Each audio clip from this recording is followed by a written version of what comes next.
Jim Gibney, agus our son fell in Fubble to Shipsha and Falcha.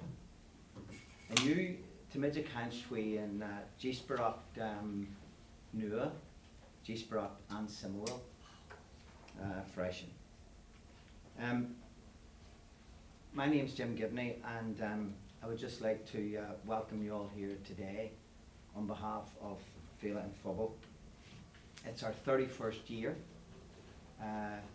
organising an annual festival of discussion, debate, and music and drama and lots of other entertainment.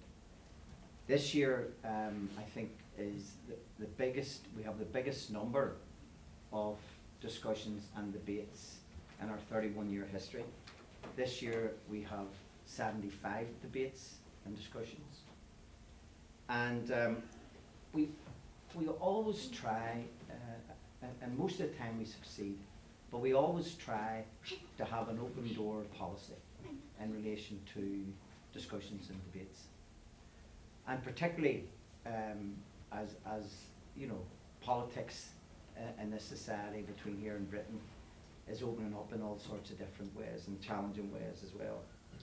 But this debate, I have to say, I'm very surprised even to see it myself on the Clár, in a very welcoming way, I must say, because what we have today is a debate advocating or promoting the notion from a pro-unionist and pro-union point of view that the north of Ireland should remain inside the United Kingdom, and that as part of that debate the reality of parity of esteem, reconciliation and mutual respect would exist.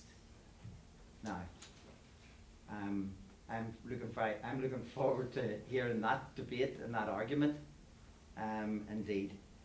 But before I introduce Pete Sherlow to outline the panel, a very impressive panel who have come here today to advocate that argument, I've just a few announcements here to make. Just their health and safety. There are no alarm tests planned over the course of the event. Therefore, on hearing the fire alarm, the premises must be evacuated immediately. Please proceed by the signed exit doors to the outside of the building and continue to the nearest assembly point in the front and back car parks. Please leave the main entrances free for fire personnel and do not enter the building unless instructed to do so by security staff and or fire personnel. Just before Pete does his introductions and speech, we had a very interesting lecture presented by Linda Irvine a few miles up the road here. I get in late for it, but what was fascinating about what she was saying about her family, her grandparents, was the connections they had through their trade union and communist sympathies to the Soviet Union. It was an amazing story to hear the extent to which there were people in the east of the city, Communist Party, trade unionists, socialists, who were also unionists, and I found that fascinating. But Tom Hartley, who's in the audience, and I, we had an earlier experience many years ago, not unlike that. Dr. John Robb, the New Ireland group,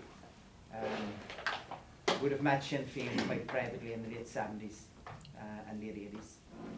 And John would have came along arguing for a New Ireland, which was very interesting. But the people who were with him were from the Newton Ards Road, Cumber and Newton Ards. All members of the Communist Party of Ireland, trade unionists with an open mind.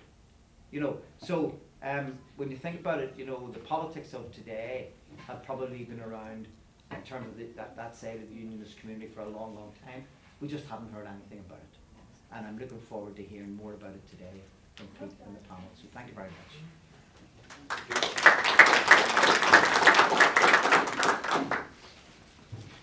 So thank you very much for this opportunity to come and speak today at Fela, and hopefully what we're going to say is in the spirit of Fela and reconciliation and how we bring people together to debate and discuss The panel can introduce themselves. I actually don't know what they're going to say, okay? So if the session's good, it was my idea. If the talks are poor, it was their idea. Okay, so they can introduce themselves. So I think a lot of what we're going to talk about today, I'm guessing what we're going to talk about today is identity. But just for shorthand, Alison Grundle is a former SPAD who worked for Claire Sugden in Justice. James Wilson is from Ballymoney and has a background in both UDR and more recently a lot of work in terms of reconciliation between and within. And Terry from Derry, as he's now known, is going to play sweeper. He's going to speak last, and he's going to tie together whatever coherence or incoherence there is and bring some ideas in for himself. And it's been a busy week for Terry, because he's part of the Newgate Festival in Derry, which grew out of the London Derry Bands Forum. And on Tuesday night, we had about 200 people who came to see the play Affluence.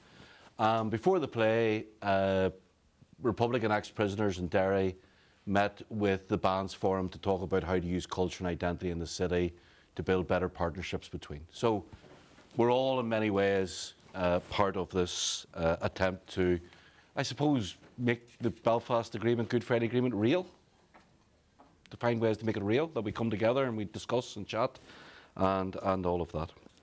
Now, of course, I'm very familiar with West Belfast. Obviously, I come up and have conversations with Tom Hartley and others. And the first time I actually, I used to come down the Falls Road quite a bit, quickly usually. And the first time I actually put foot on the road that is the Falls Road, I was dating a woman from somewhere near here. And she said to me, I'll meet you next Tuesday in the White Fort. This is 1984. And she says, there's a quiz on, you come up. So, of course, I didn't want to let on. I didn't have a clue where the White Fort was or how you got to the White Fort or where the White Fort was. But I knew you got in a black taxi. I ended up in Twinbrook because I was too afraid to say where the White Fort was because I was afraid that anybody would work out it was a prod, okay? So I ended up in Twinbrook, and then some woman gave me directions. I go back in, tapped the window, went in. Walking up to the White Fort, two big bouncers standing drinking a bottle of cider. I was thinking, should I search them or should they search me? Went in, and the quizmaster stands up and he goes, this is very, very simple. He says, you all did so well at the quiz last week. I'm going to get everybody tonight. I'm going to get you all. All the questions on sport are about cricket. You'll get no answers right tonight. And her brother jumped up and says, no problems, big man. Big Pete's a prod and he plays cricket. This was in 1984, and I was thinking, hope that peace process hurries up very quickly. So that was my first introduction to being on the Falls Road. So there's a couple of things I want to say, and each of us will speak for roughly about 10, 15 minutes. And the first point, of course, is the identities that we have are most certainly tied to constitutional positions. But we have to remember, of course, as Alan Watts tells us, that we seldom realise, for example, that our private thoughts and emotions are not actually our own.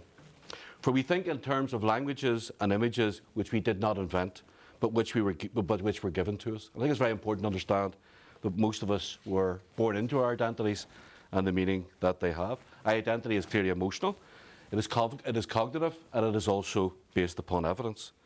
But it can be shaped and encouraged into much more progressive and accountable ways of practice and delivery.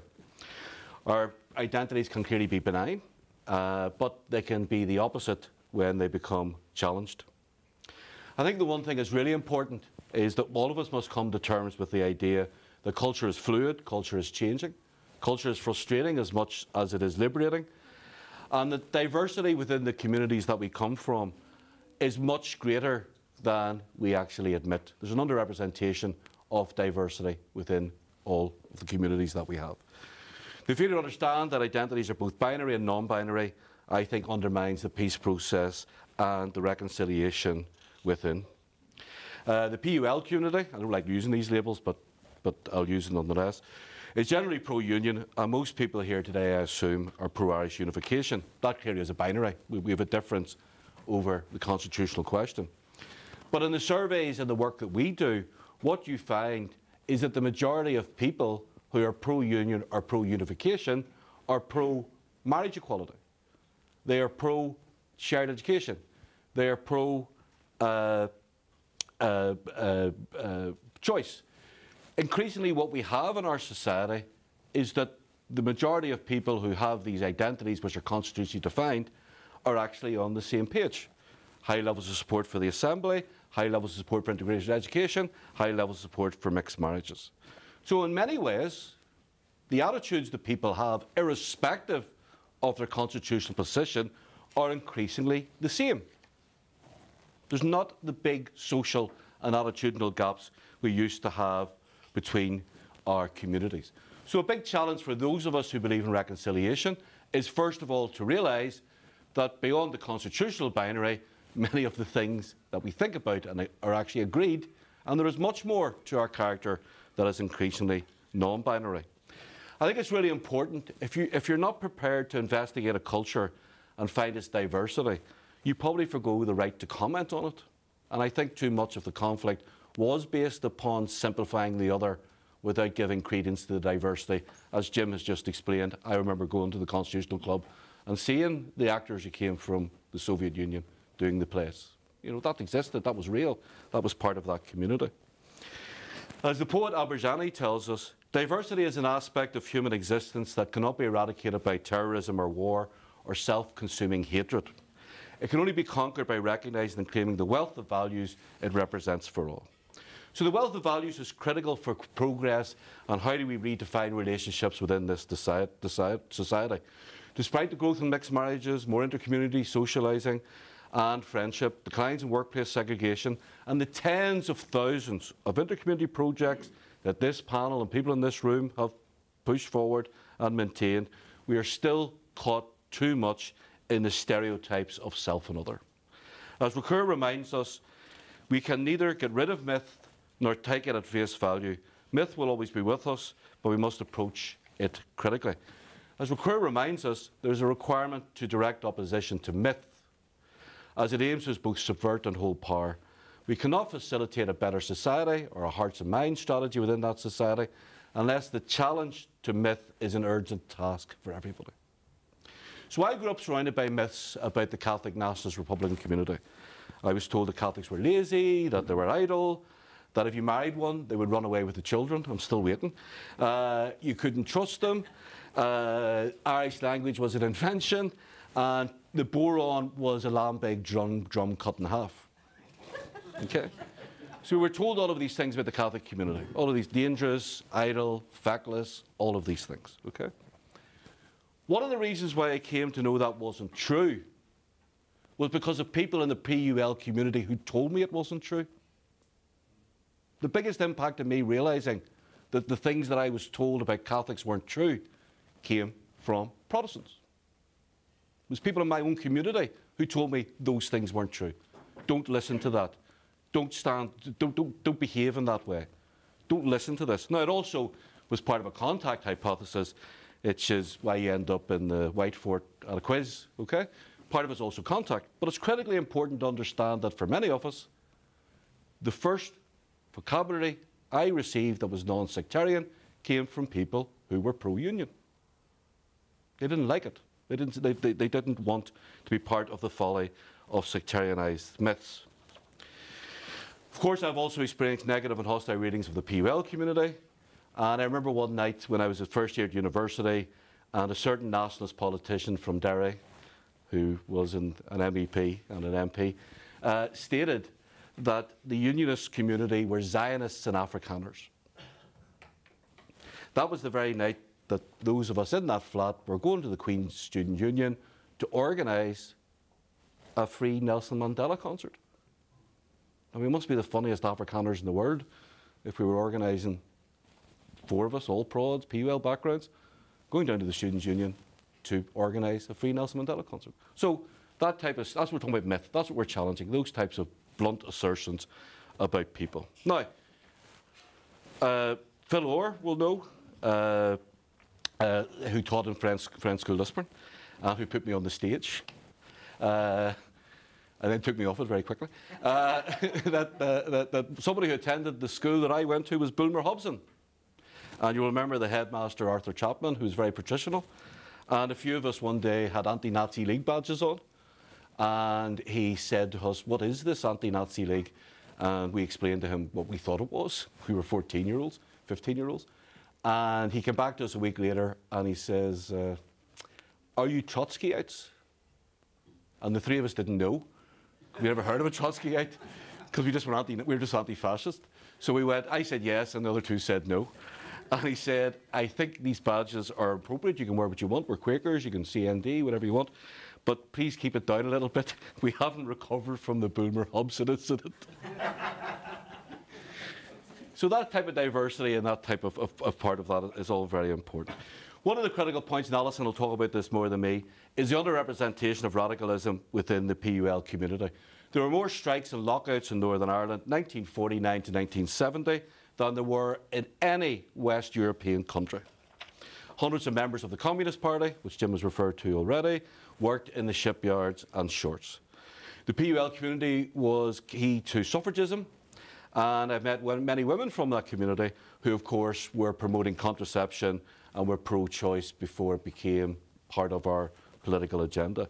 It was a unionist who took the government to court over the age of consent for gays.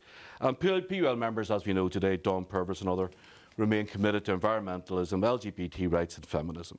So there is one binary I think this panel will share today, and that is self for us are those who are progressives, those who support reconciliation, those who are pro-LGBT and women's rights, and those who challenge sectarianism and want alternative economics. These are not orange and green politics.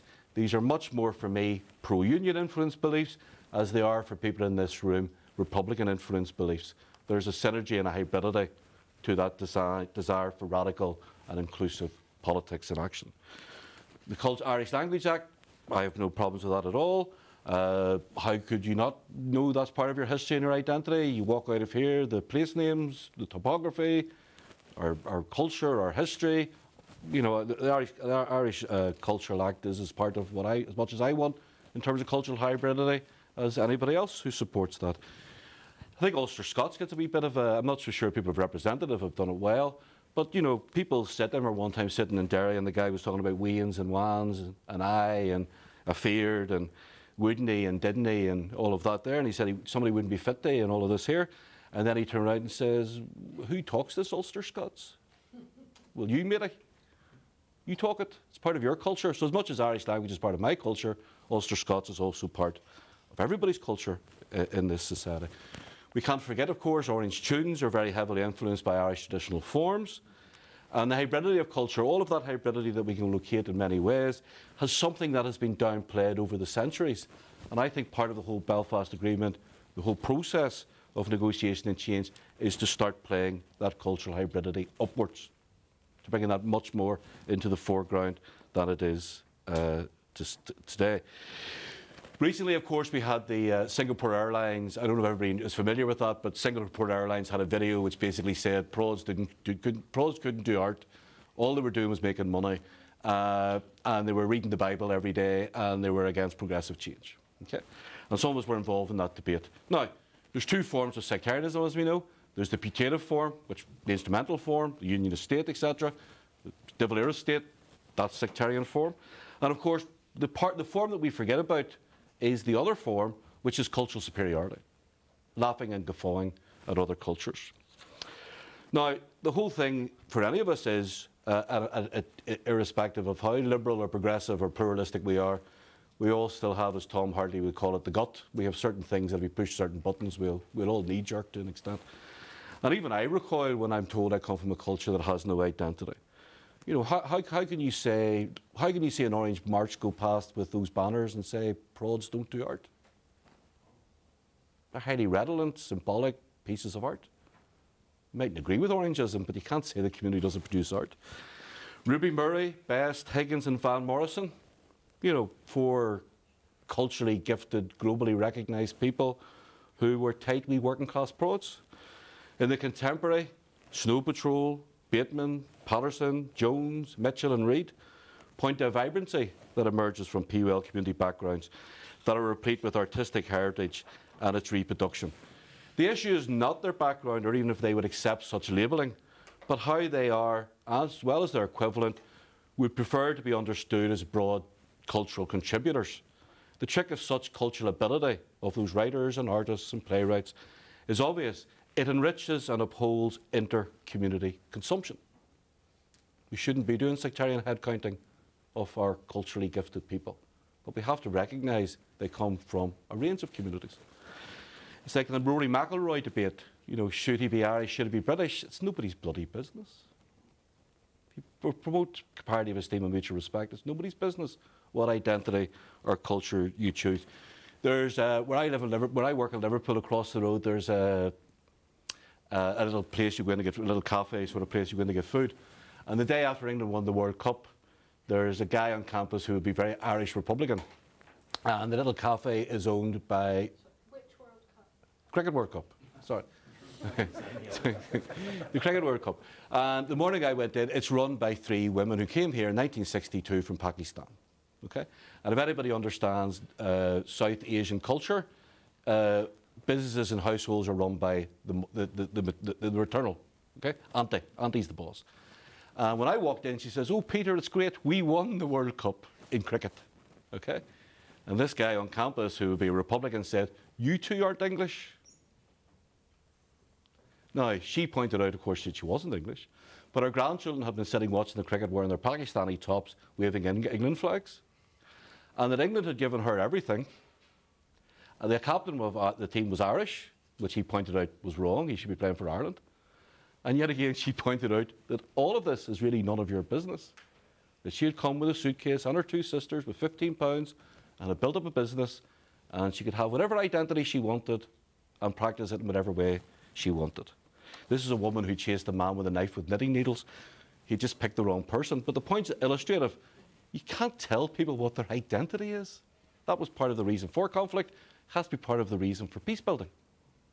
It's critically important that we do that. I think one of the things that are important is how we also have to understand that for Republicans, of course, I think one of your problems in trying to persuade for a new Ireland is so much of your conversation is about us being in the new Ireland.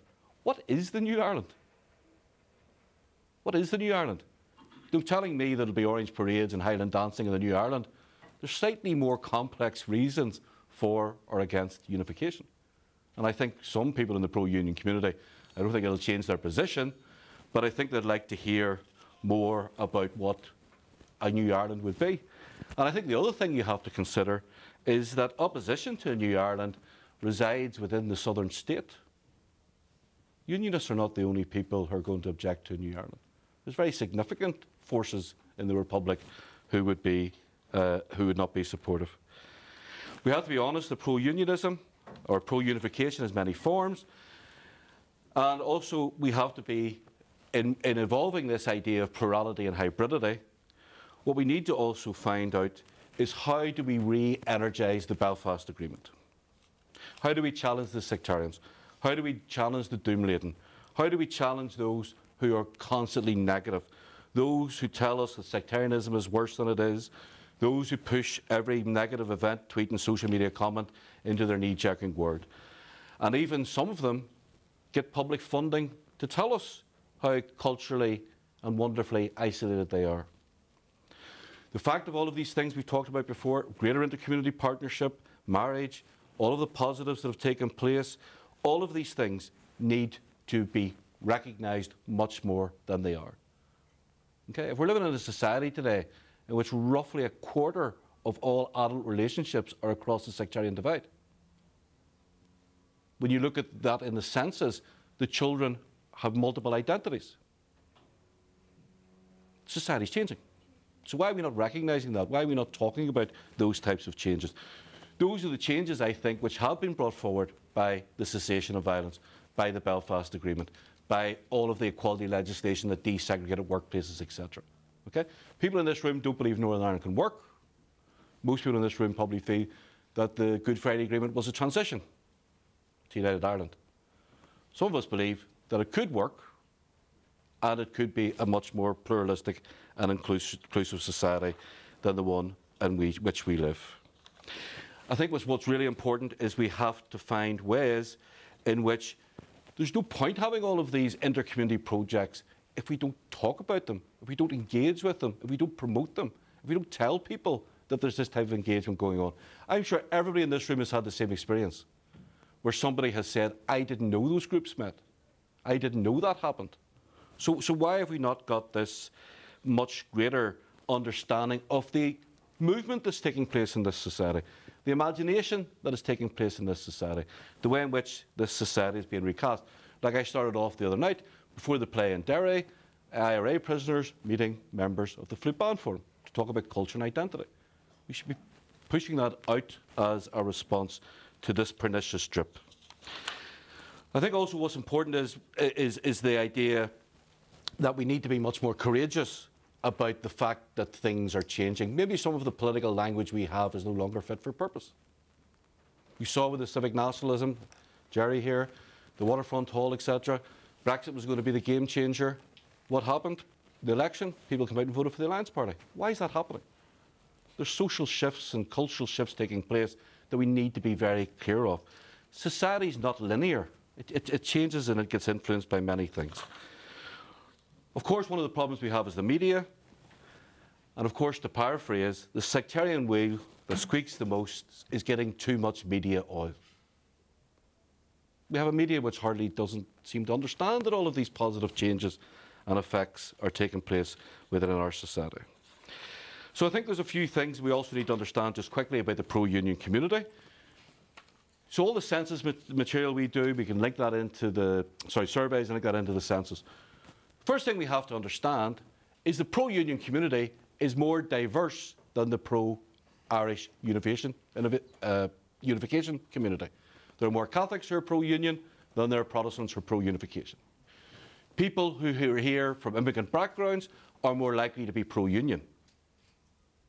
So there's more Catholics compared to those who are supporting United Ireland, and it has more immigrants, mostly from Commonwealth backgrounds, who see themselves as British, and when they have an opinion on the question, are constitutionally British. I think we have to understand that electorally, the pro-union community is sitting at around 62–63%. Okay, it's declining, but it is still very robust. And the other thing we have to realise is it is much less likely to vote.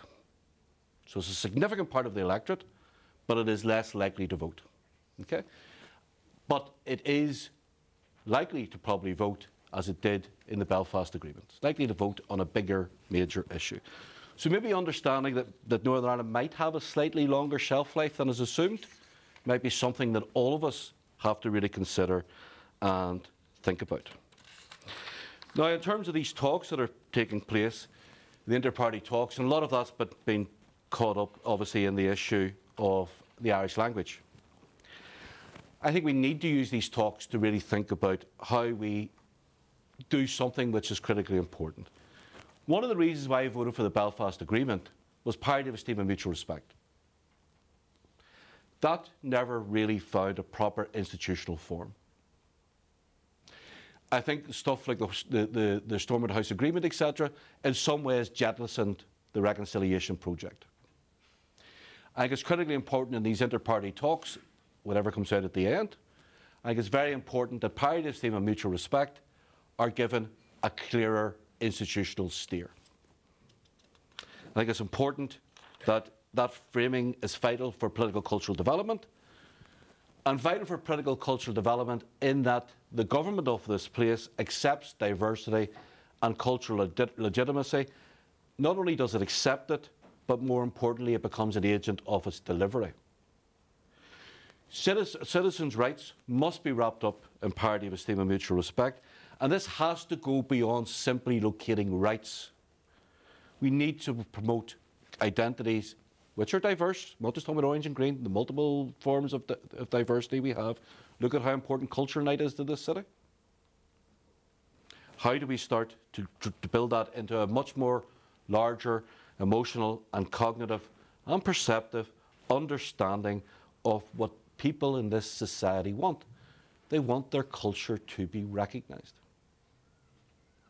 So how do we achieve that within the structures of the Assembly? We need recognition, and we need recognition of cultural diversity for a very simple reason. That's subjective government. This is why it's important. So we require further solving of that problematic, and we need our political leaders to start to tell us what these terms mean. And in telling us what these terms mean, telling us how they are going to be practiced. Parity of esteem and mutual respect is as much a pro-union value as it is a Republican value. That's the starting point for this conversation.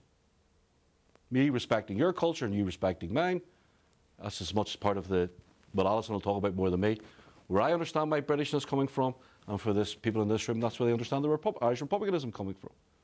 So if we have a similar shared perspective on identity and culture, then let's make sure that it is promoted. So final 2 points. Culture has instrumental value. It drives creative economies, has health and emotional benefits, and provides disadvantaged communities with a sense of purpose and creates intergenerational benefit. There was a book came out 2 weeks ago by a guy called Burke, who interviewed hundreds of young men in the flute bands. Over half of them joined the flute bands for what reason? To meet girls. It wasn't the Battle of the Boyne or 1690 or anything like that. It simply was, it's a way to meet girls. It's a way to get out of the house. It's an activity to engage in. It's not built around culture and identity. It's simply young people looking for an outlet. Okay. So that's a benefit. You know, if you're in the flute bands, you go out and you raise money. One of the reasons why there's less youth crime in some loyalist areas is because young people are in bands. So whether you like that culture or not, it does have positive social impacts. Culture clearly has instrumental value in terms of benefits for the promotion of health, the ethos of public service, and is vital to trust between citizens and the state for the promotion of mutual respect and parity of esteem. So ultimately, in shorthand, whether you're pro-union or pro-unification, or don't care at all, the smart people, let us work the agreement properly and make parity of esteem and mutual respect a cornerstone of your and my constitutional preference. As Lord Byron reminds us, those who will not reason are bigots, those who cannot are fools, and those who dare not are slaves. Thank you.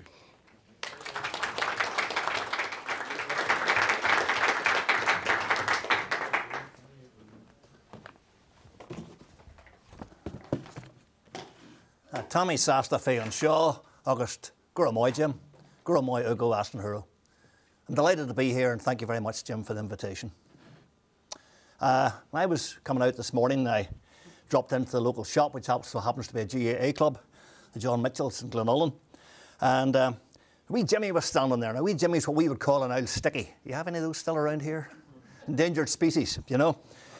Jimmy was interned way back in the 70s.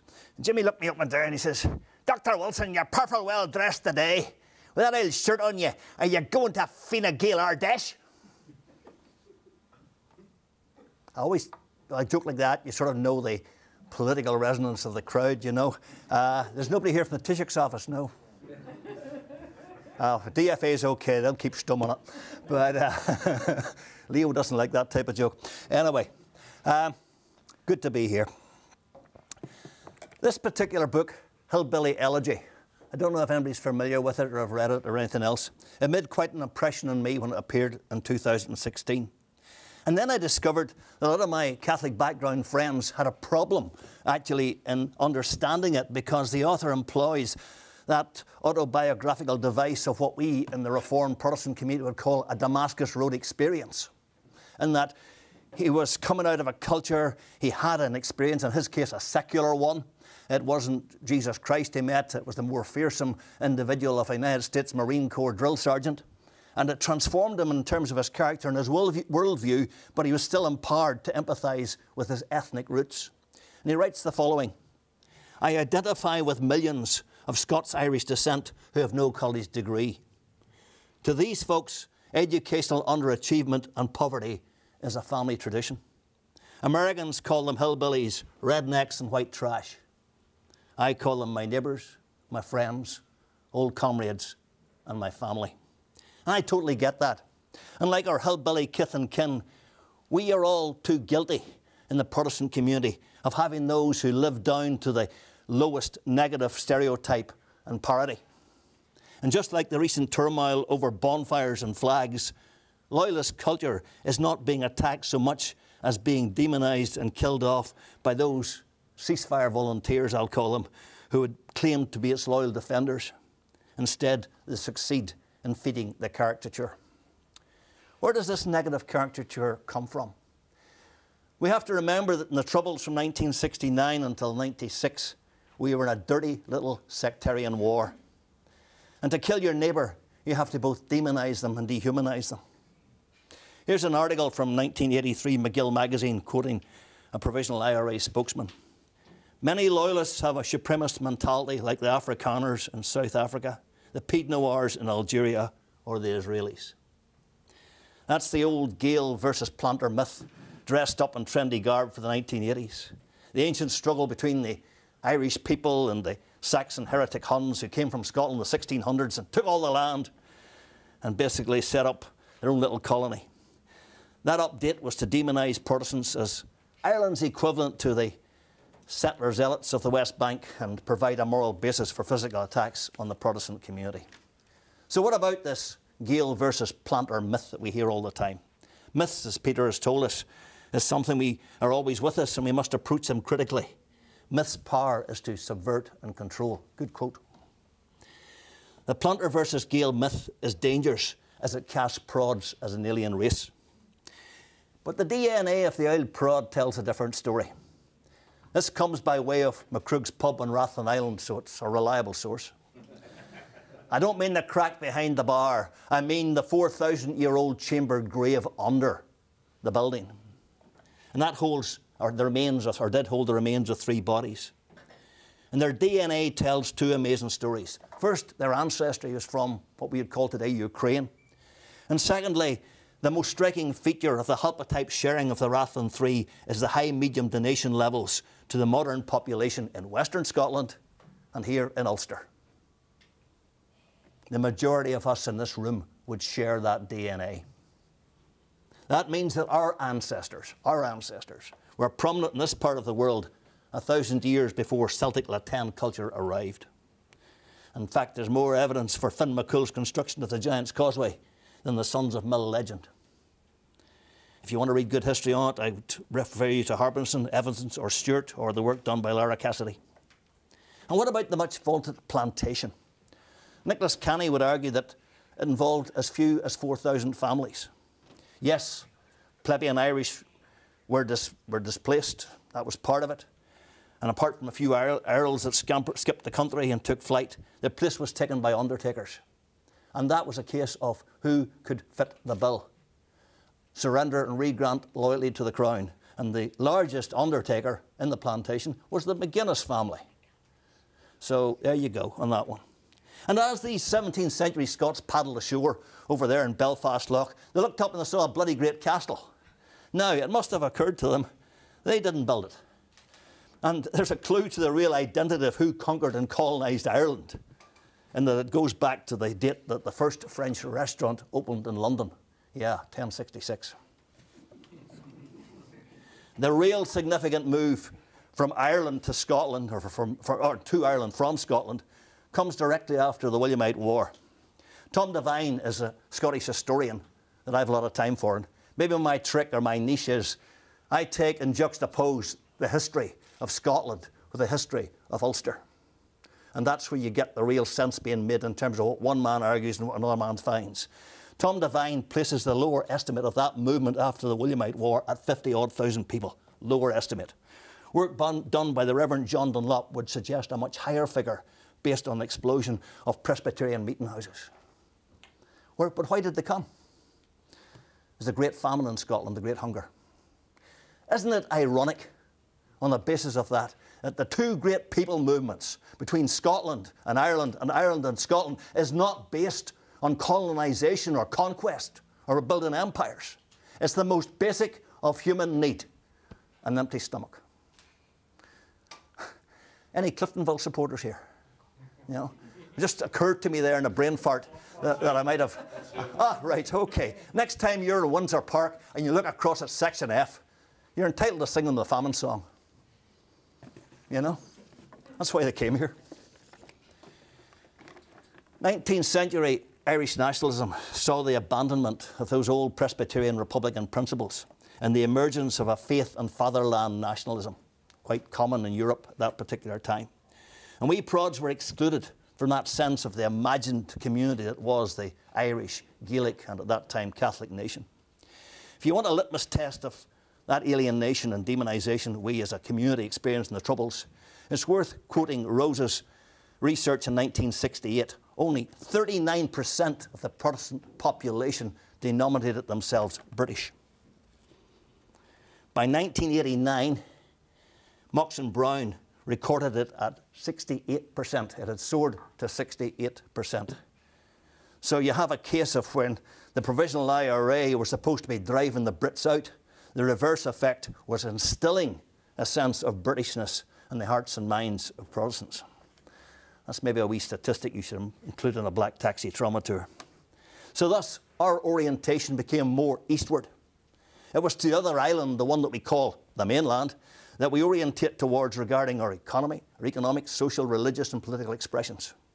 We have no great sense of belonging to an ethnic Irish nation, no loyalty to the Irish state. That's our social, cultural orientation, and all we're asking is a little bit of respect for it. A few years ago, my only son told me that he had something to tell me.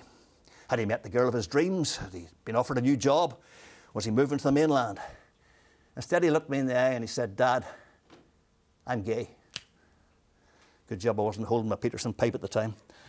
And it was a time for a split-second reaction, so I threw my arms around him, I hugged him, I kissed him, I said, "Son, I love you.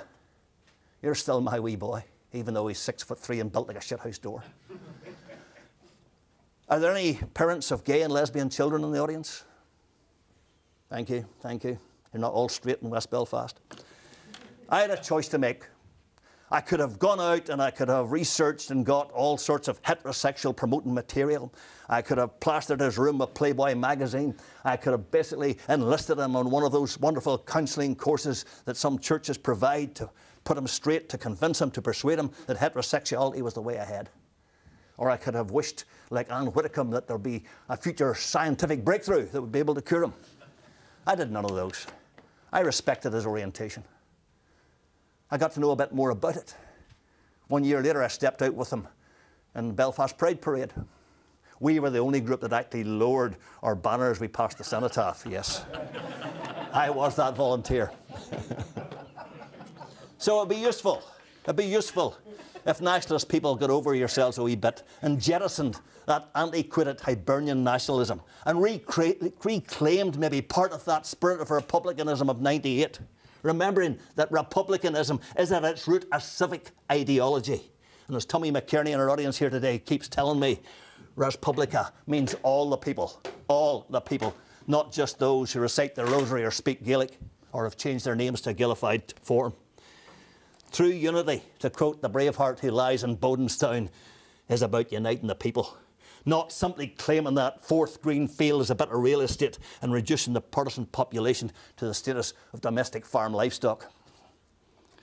I finished with two quotes because Pete took all the time. First by Alison Morris, that delectable correspondent from West Belfast. Last year she wrote about the flag here and she quoted the fact that Brexit has taught us a valuable lesson. That voting for a flag, voting for some unobtainable vision without really any idea of what it would look like or how it could be achieved would be economically disastrous. I'll paraphrase her here. She went on to say that the aspiration in the North towards unity has been around for almost 100 years. Despite all that time and those passing decades, some filled with violence in the course of that aspiration, there has been no actual work done of fleshing out what this new island would actually look like. There's not one scrap of evidence that Protestants would be shown respect in that united Ireland. And it's naive in the extreme to imagine that Irish unity without reconciliation would overnight result in peaceful society. I'll close with a quote from the late David Irvine, whom I met for the first time in 1991 in Connolly Station. That's another story for another night. David said to the Sinn Féin leadership during negotiations, "We are going nowhere without you, and yous are going nowhere without us." That's our vision for civic space. To build a society based on citizenship that is blind to race, blind to colour, blind to political orientation.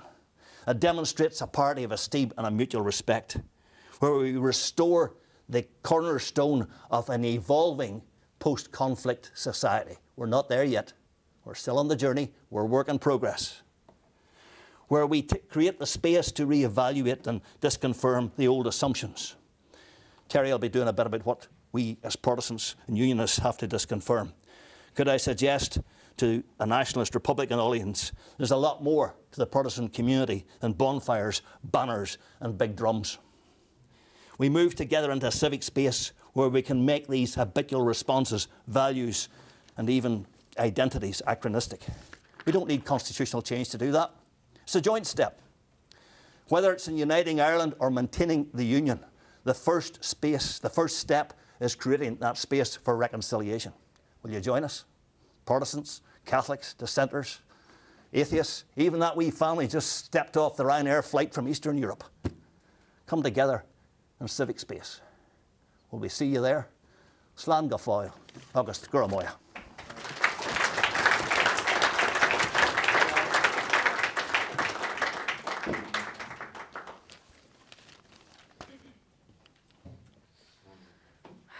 I've come to lower the tone.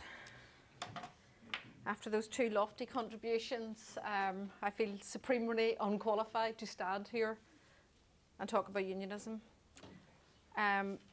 When Pete introduced me, he introduced me as Claire Sugden, the former Justice Minister's SPAD. Alan Mabon did me once the great pleasure of describing me as the only SPAD appointed on merit.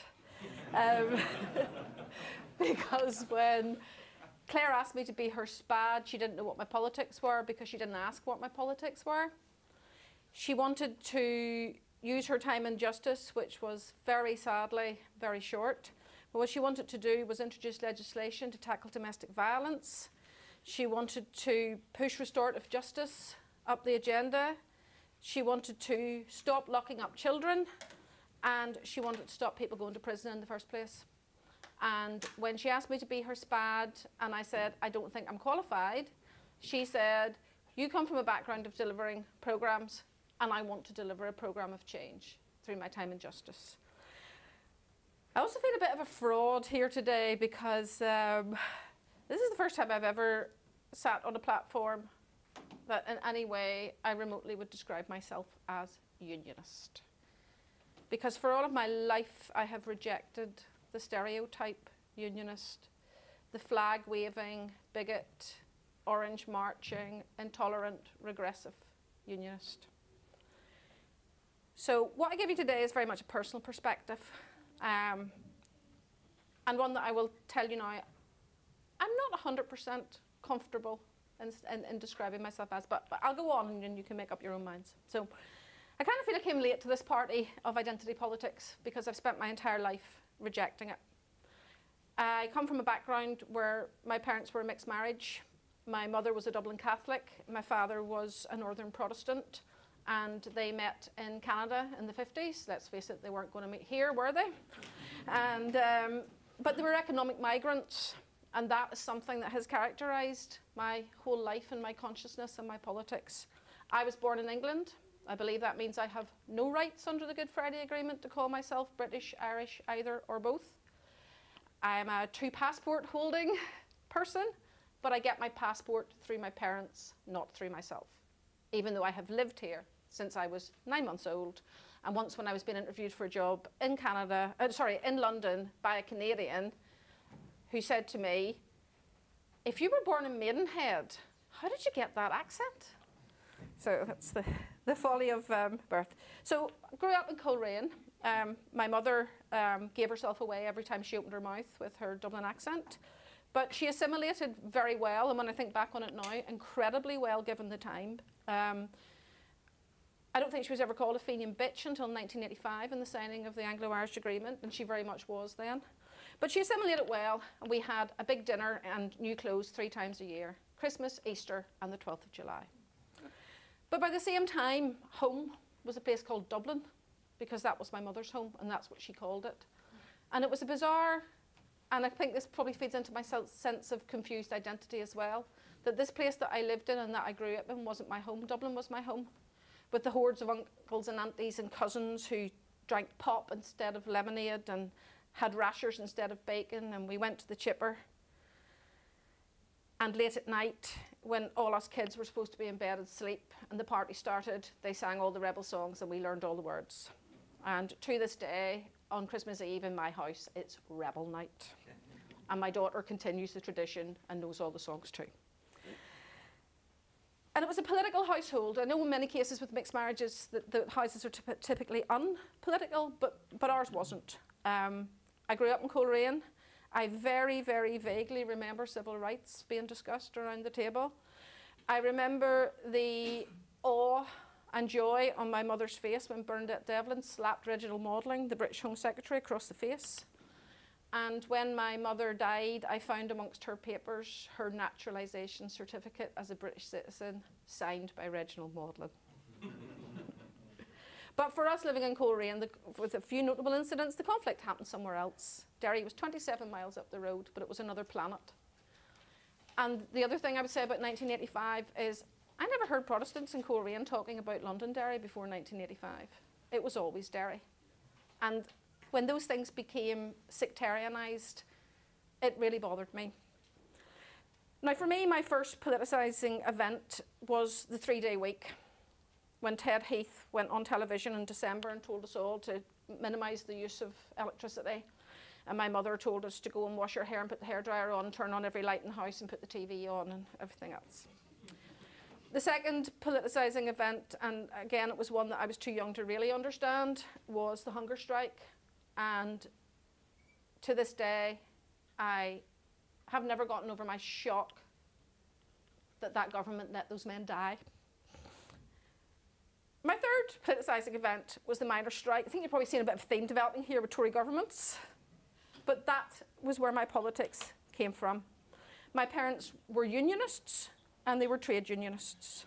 They recognised that working class people were always the brunt of any struggle.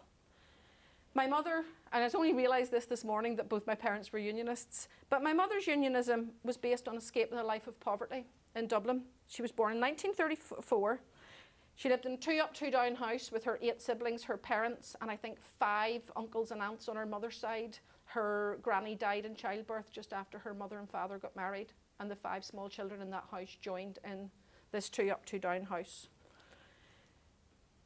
6 of my mother, including my mother, 5 of her siblings, would leave Dublin in their early 20s to get away from poverty and never came back, although we visited very frequently.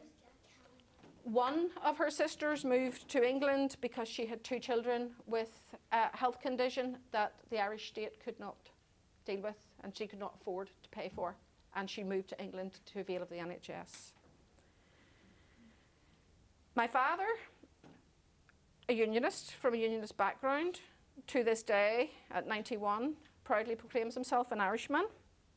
His father and uncle signed the Ulster Covenant in 1912 and then went off to fight in the First World War. They were of that group who sent home for their orange sashes to be sent to Flanders and went over the top wearing them. 2 hours later, my uncle was dead, and my grandfather lived out the rest of his short life in pain and his family living in poverty from a system that didn't provide for those who went to fight.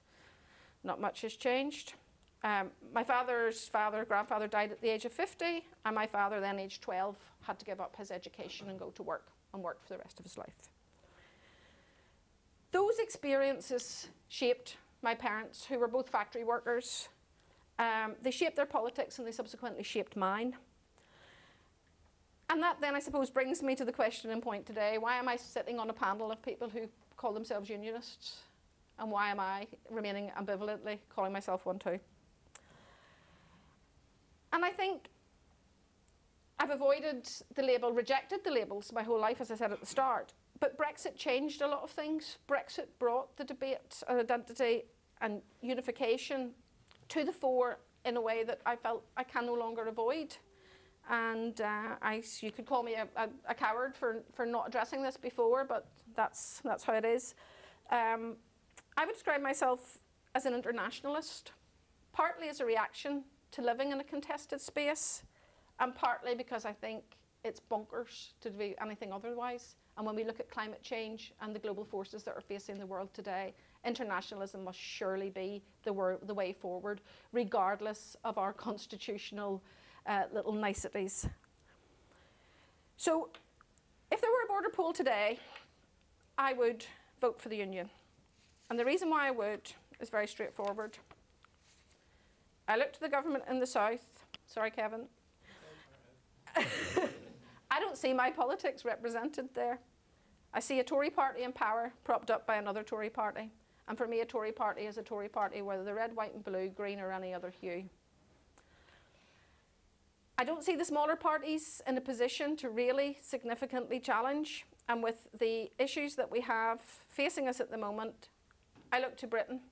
I look to Jeremy Corbyn's Labour Party as the only chance we have of holding on to the welfare state and to the National Health Service. And the prospect of a Corbyn-style government is what would make me vote for the Union today. That sounds a bit trite, but I think the serious point that I am making is that, thank God, there will be no border poll today. Because if we've learned anything from Brexit, it is that we need to do what they did in Scotland around the Indie Ref. We need to discuss these things. We need to understand what they mean. We need to understand what they mean for everyone. And we need no more lies and slogans on buses. So what I want to talk about is this place, whatever you want to call it. I don't care what you call it whatever you like. But we all have to live here, regardless of what constitutional arrangement we end up with. We have to make it work. Be that to stay constitutionally within the United Kingdom, or to make ourselves attractive to a 32-county Ireland that, as Pete said, there is opposition in the south to unification, most probably for economic reasons. One of the things that surprised me when I came back here from having lived in London for a long time, and I was away during the Good Friday Agreement, I didn't get to vote and all of those things, but when I came back, one of the things, so many things had changed, but the one thing that hadn't changed was people still weren't talking about improving the economy. And improving the economy is the route to everything else that we need to do. We look at the outcomes of the last programme for government, and they're all very good and they're all very worthy, and they talk about eradicating poverty and creating more and better jobs. Where is the blueprint for it? I don't see it. And when I hear conversations taking place about what a new Ireland would look like, or defending the Union, I never hear anybody mentioning how we would actually build an economy here that would deliver for our children or grandchildren, and let's face it, look at the age of this audience in the main, going into old age ourselves. And that's what I want to talk about. I echo very much what James says in terms of the civic space, the space for everyone, regardless of their politics, regardless of what they believe, but for us all to come together and have those really important conversations about how we make this place work. Because to quote, and I know it's a cliche now, but to quote the late Joe Cox, we do have so much more in common than divides us, and yet we have spent so much time talking about the thing that does divide us, rather than working together to build that new society. Thank you very much for your time.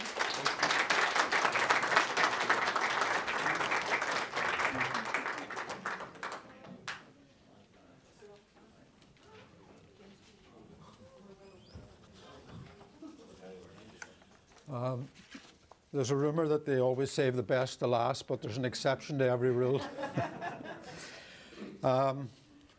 Peter has alluded to the fact that I'll be sweeping up, but I hope I'm more of a Harry Maguire than a Phil Jones, and Man United supporters will know what I'm referring to. First of all, I want to thank you for the opportunity to come along today and to speak to you, and also to listen to what you may have to say after we've spoken.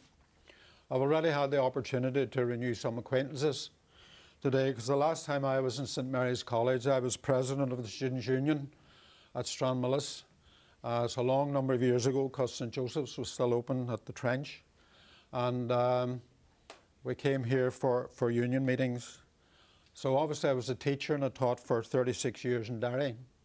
I taught in a control school, which was mainly Protestant.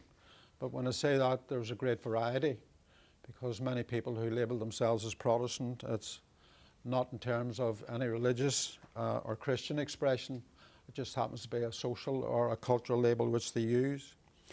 I left teaching about 10 years ago because I had to have surgery. I had a bypass not too far away from here. And I was fortunate because it has worked very well. And unlike a unionist friend of mine in Derry who had a pacemaker fitted, and he has the misfortune that every time he breaks wind, BBC switches to DG4. And I said, Gregory, you've only yourself to blame. Your surgeon must have been Republican, so that'll teach you to curry his yogurt. It's not true, of course. What I will be speaking about will illustrate, or at least has already been illustrated by the three speakers, and that is what I see as the cultural hybridity and fluidity of unionism. And I'm not talking about political unionism. I'm talking about the unionism that I work, that civic unionism, and in some cases community-style unionism, because since retiring, I've been working with the Londonderry Bands Forum in Derry. It's actually an amalgam of about 14 bands, marching bands. There's a stratification within them. Some of them would have been referred to as, I think, Blood and Thunder, but they've now aged, and many of them are now either concert flute or melody flute. They rehearse twice a week.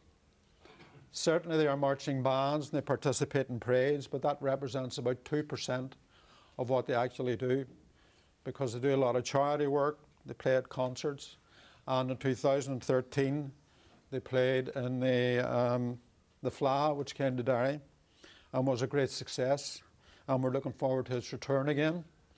And it was in that year also was the year of culture, when I, with the Londonderry Bands Forum, we went to the Ardèche and spoke at the Sinn Féin Ardèche, and none of us felt any less unionist than what we were when we went in.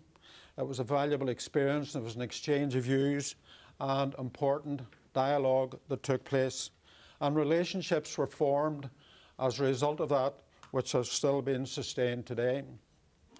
But what I want to look at, and has already been illustrated, and I'll refer to what some of our speakers have, what some of the speakers have been saying, is that in 2015, and you'll forgive me, traditional teacher, I like the desk between myself and those I'm talking to, and I like my textbook in front of me, so I'll be referring to it.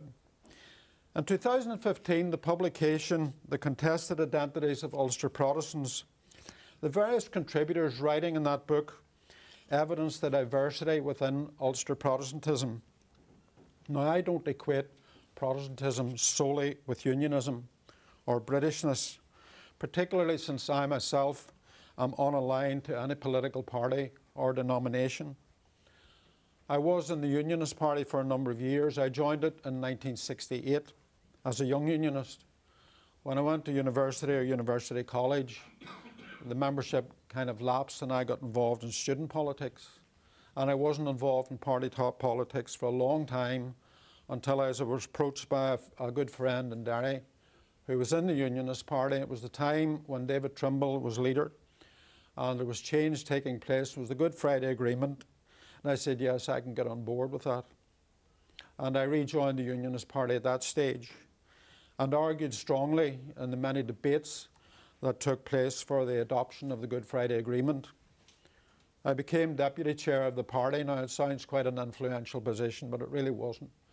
It didn't have really great input into the politics, policy, or strategy. It was more operational. But I still had a seat at the officers' table and could make comments. But I grew frustrated with the change of direction that the Unionist Party was taking. And it'd be no secret to Mike Nesbitt that I disagreed strongly with the pacts that he made with the DUP, and I subsequently left the Unionist Party in about 2013. So I don't equate Protestantism with Britishness or unionism, because there is within unionism a breadth of fluidity and hybridity that sometimes is not recognised. I make the point about Protestantism to contextualise my comments. Brexit, which Alison has referred to, and many of the other current debates that are ongoing reflect the diverse and ragged edges of unionism and any associated religious affiliation in terms of values, preferences and priorities, party allegiances and none, socio and economic background, education, political aspirations, religious, to cite just a few. Scratch the surface and you will find the differences, the different views, the different values and attitudes that people have, and you've seen some of it reflected here today. Not unlike the tangled speech that we use in this part of the world, and Peter's drawn attention to it. In Derry, you call someone a wee skitter, or you're going for a dander. We're using each other's language without realising it. Unionism is a multi-layered and dynamic social construct. It's expressed as cultural, political and identity fluidity, shaped by the elements referred to, and we might add, the self-segregating circumstances wherein the not yet born will be trapped and wherein we choose to nurture our children.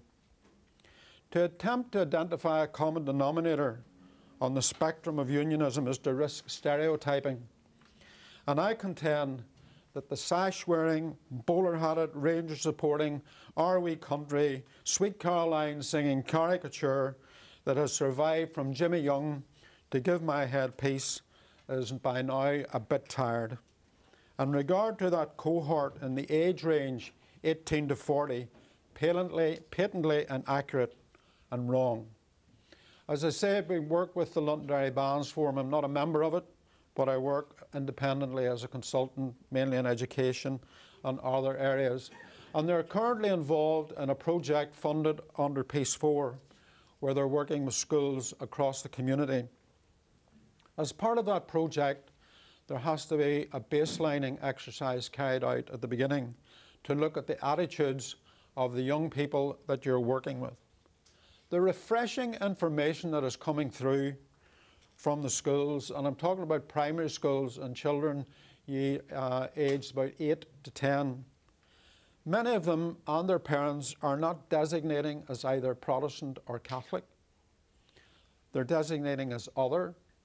When they are asked, and this is 600 children that are involved in this project, and there's a high proportion doing this, and when they're being asked, do you have any issues mixing with anyone from a different religion or a different ethnic background or different political views, what's coming through in a very high proportion is no, we do not have any problems. And for me, that's an encouragement that this generation, which is post-Good Friday Agreement, is growing up with a much more healthy attitude to each other and to life than perhaps has prevailed in the past. The politically inclined pro-union constituency in Northern Ireland may be described lazily as a broad church.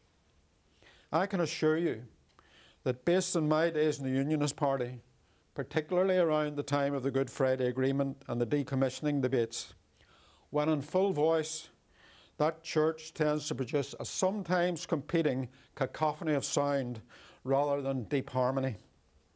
There are lots of different views. The pro-union groupings to which I have referred would all use descriptors, but what you will find that is hyphenated. There are those who are British, those who describe themselves as Northern Irish, and those who describe themselves as Irish. And that can relate to a sporting context, a cultural context, or a political context. When I go to Aviva to watch Ireland, and in the last couple of years I haven't seen them lose at the Aviva, of course I'm supporting the Irish rugby team.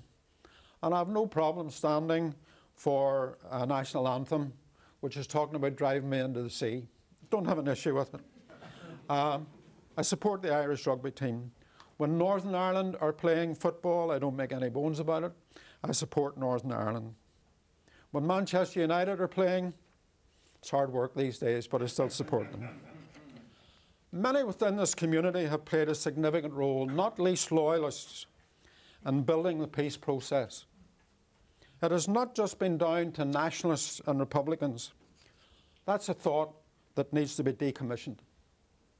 Some of them are learning Gaelic, and Linda Irvine has been referred to already today. And my son's sitting in the audience today, but I won't embarrass him by pointing him out. But he's an enthusiast for languages and an enthusiast for minority languages. and has challenged me over the last couple of years. So in terms of heritage, coming mainly from an Anglo-Ulster Anglican or Ulster Scots Presbyterian and in instances Scots Anglican background, there's that mixture of different influences, including Gaelic via Scotland in our DNA.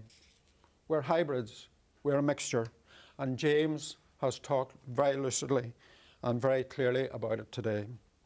Within that broad unionist body reflects stratified indicators also of socio-economic, rural, urban and cultural interest groups. I can assure you when you're meeting in the Londonderry Bands Forum and you're meeting someone from the rural community and someone from the urban community, there are different views, different values and different ideas. It's reflected in the worlds of business, the arts, academia and the sciences. Many in other areas of the United Kingdom and in Ireland, because I know of many unionists who are earning their living and working in Dublin. Crucially, and this has emerged in Derry in the form of the Londonderry Bands Forum and the North West Cultural Partnership, of which they are a part with other 5 cultural groups. They are committed to reconciliation and a shared future for Northern Ireland, and are not blind to the past and the current feelings of political unionism. They do not wish to see Northern Ireland and the Republic of Ireland united politically, but even having taken different views of the Good Friday Agreement and differing on Brexit, and there's hot debates take place within the forum, I can assure you, there is an acknowledgement that all 3 strands of the Good Friday Agreement need to work to the benefit of all the signatories, economically, educationally and socially, not least in terms of rights, including language and culture, LGBT, disability, the sometimes poor relation in this debate, and women. Reluctant to conform to labels of left or right or centrist, there is a growing desire to see principle-centred politicians spend less time in the Maldives and address issues with a problem-solving and consensual mentality to produce value for money outcomes and carry accountability for the quality of the leadership they provide in terms of fairness, integrity and equality around healthcare, education and employment. We speak glibly of the lack of unemployment now in Northern Ireland. I'm sorry, I do not regard a 16-hour-a-week job as full-time employment.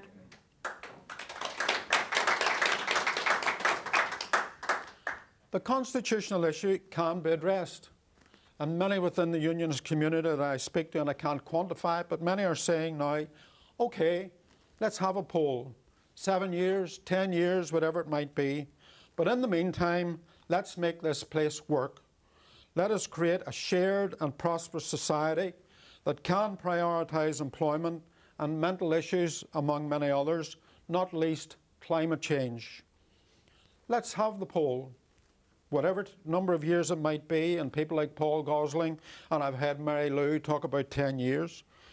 Let's make this place a better place, and whatever happens in that poll, if it's reunification, then the Republic of Ireland will be inheriting a much better place than they would be getting today.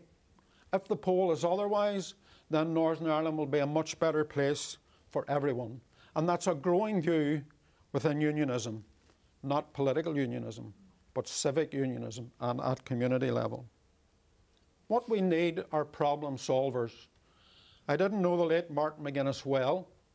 I did meet him a few times in Derry, and I was in his presence when he spoke. And he described himself as a problem solver. I want to see the problem solvers today get to work in Stormont and solve the problems. They are not insoluble. What it takes is what Peter has said, respect, and let us treat each other the way we want to be treated. I have to say I'm not encouraged, however, by a DUP councillor who was speaking at the Fringe Festival in Derry the other day and said, politics can get in the way of leadership. Nonsense. Many unionists see current politics and decision making as counterproductive. The skewed notion that any progress on social justice is a Trojan horse reveals a deficit in progressive and strategic thinking. If you don't build and live behind fortress walls, you don't have to worry about Trojan horses. Pro-union politics needs to become less risk-averse, and it needs to celebrate its diversity. It needs to celebrate its progressive thinking, and it needs to follow it through and put it into practice. And a lot more than what Peter said, just celebrating a Cricket World Cup.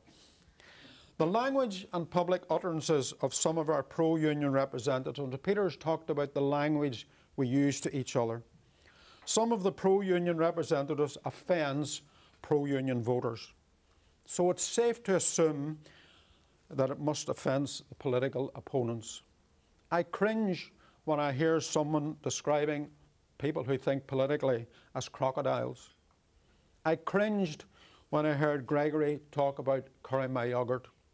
And I happened to be meeting the Minister, Carl McCullen, a couple of days later with the Londonderry Bands Forum, because we were seeking funding. Basically, the funding was in place and we were just tying up a bit of red tape. The first thing I did when I went into the meeting was said, Minister, I want to apologise to you. She said, what for? I said, for what Gregory Campbell said the other day, because he does not speak for me, and I'm offended by it, so God knows what you must feel. Not in my name, and not in an increasing number of names within civic unionism. Using that sort of language only serves to demonstrate the paucity of rage and anxiety politics. It feeds the binary sectarianism that Peter has alluded to. It feeds the prejudices that this community has to shed, and it evidences the intellectual reductionism of lazy, lambig politics. It maroons pro-union politics in a less than perfect past. Political unionism is seen by many unionists as beginning to struggle in a world no longer designed to accommodate it. The UUP seems intent on continuing its lapse into a past world of traditional unionism and pretend holding together. The political bravado of TUV-style unionism, which uses bluster as its business model, sitting alongside the politics of a DUP, espousing a superficial and highly selective moral relationship between politics, culture and lifestyle, has rendered semi-stranger status to unionism within the wider United Kingdom. My oldest son has lived in England for 20 years, and he'll say to me, Dad, they don't understand you over there. I said, I don't understand it, so God knows how they can. No dismissive rubbishing of inconvenient evidence can detract from this and the response that is emerging. And it's been evidenced today, and it's finally finding a voice. A growing constituency which is pro-union and wants to see a return to the spirit of the Good Friday Agreement rejects orthodox unionist terminology with its binary identities. It does not see in current unionist leaders the capacity to move beyond platitudinal aspirations, to take ethical decisions that will deliver a pluralist community in which we can achieve important outcomes for all sections of society. The result is a tug from below for an agenda of uncomfortable questions for unionist leaders that require them to face up to the imperative of softening their ideological rigidity and shepherding change. The proposal for a Gaelic Language Act is a case in point. Some unionists may not like it, an issue in itself they need to address. But it does not mean that genuine language enthusiasts do not have a right to it. Freedom and rights for a chosen few is no rights at all. Where's the justification for a political ideology wanting to extend its domination into the realms of culture and ideas? That is to allow ideology to become a way of not seeing. As the wider community is displaying, and I speak of the unionist community, connections to an engagement with Gaelic culture and language, and James has talked about it today, is not incompatible with a strong commitment to the union. and it can be a positive reflection of modern British cultural diversity. The sort where an Asian person can actually, as Peter said, celebrate a cricket victory. My son lived for many years in Leicester, and I visited regularly, and you could see it in practice there. We need to bring Northern Ireland into line with Scotland and Wales and the Republic of Ireland. Unionism should be promoting a creative and principled solution and not allow itself to be defined by those who want to claim the Gaelic language as a weapon of decolonisation. I don't see it that way. For me, it is a cultural rather than an identity issue. That is, again, to lock culture into a particular agenda, and is an approach, I think, which needs to be re-examined. It serves to detract from the educational, social and cultural enrichment, and I have visited Gaelic-speaking schools, and you can see how the children benefit from being exposed to bilingualism. And we should be asking ourselves the question, why are our children in primary schools not learning a second language? This can sit comfortably within a wider debate as to why we deny the children that. We need to ask these questions, and it will help to relativise Northern Ireland and Ireland in a more global context. Dealing with economics, culture and identity issues, health and rights all have their place, but they need to come together as part of a shared and reconciled civic future. In the absence of political unionism, embracing this, civic unionism is finding a voice. And what is civic unionism? It's not a mere political label or identity. It's embracing a mindset and a pattern of behaviour. It is much more than just a label. And I hope, in drawing my remarks to a conclusion, that it's been evident what it is, and it has been evident what it's about. It is the civic pulse of a community which is changing, which is finding its voice, and wants to go beyond static politics. We need at every level of civic and community life to concentrate not just on what we are, but what we could become. Not what we have destroyed, but what we can build with civility, reconciliation, a problem-solving mentality, and healing at the core. I disagree with Martina. Martina, I've heard her say many times in Derry, the war came to us. I don't agree with Martina. I have to put my hand up and say, no, the war didn't come to us. We did it to ourselves. And we as a community must say to ourselves, why did we do this to each other? And how do we ensure that it does not happen again? And that the population, and the younger population particularly, which is alive today, do not have to live through what we lived and died through. Thank you.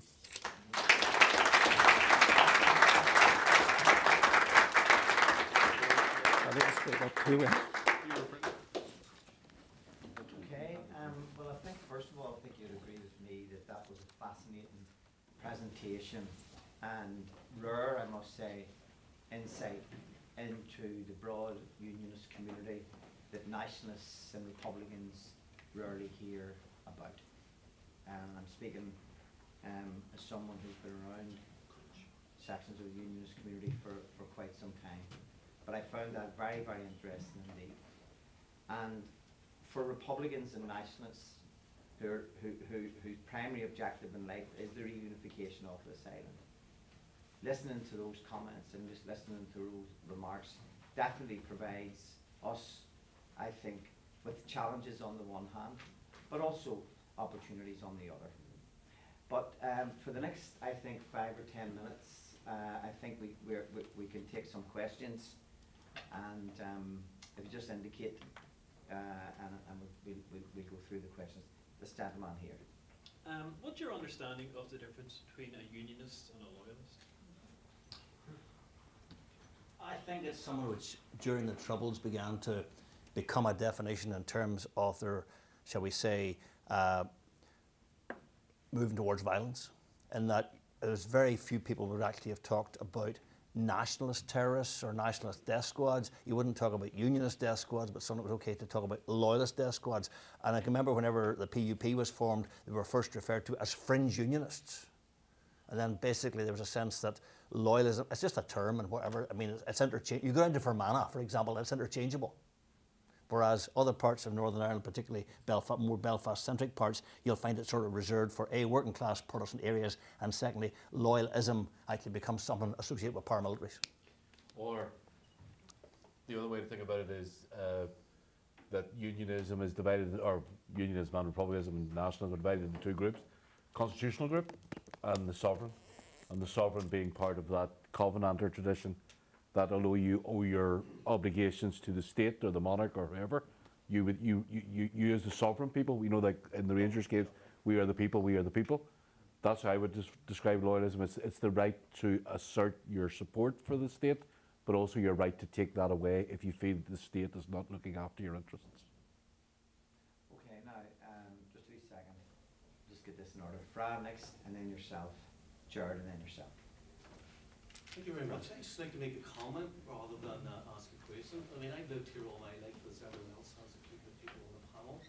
I see Northern Ireland as a colonial construct. I see the people who vote to remain within the Union as having a colonial unionist veto on the reunification of Ireland. Unionism seems to have gone from not an inch and no surrender to a cold house against Catholics for 50 years.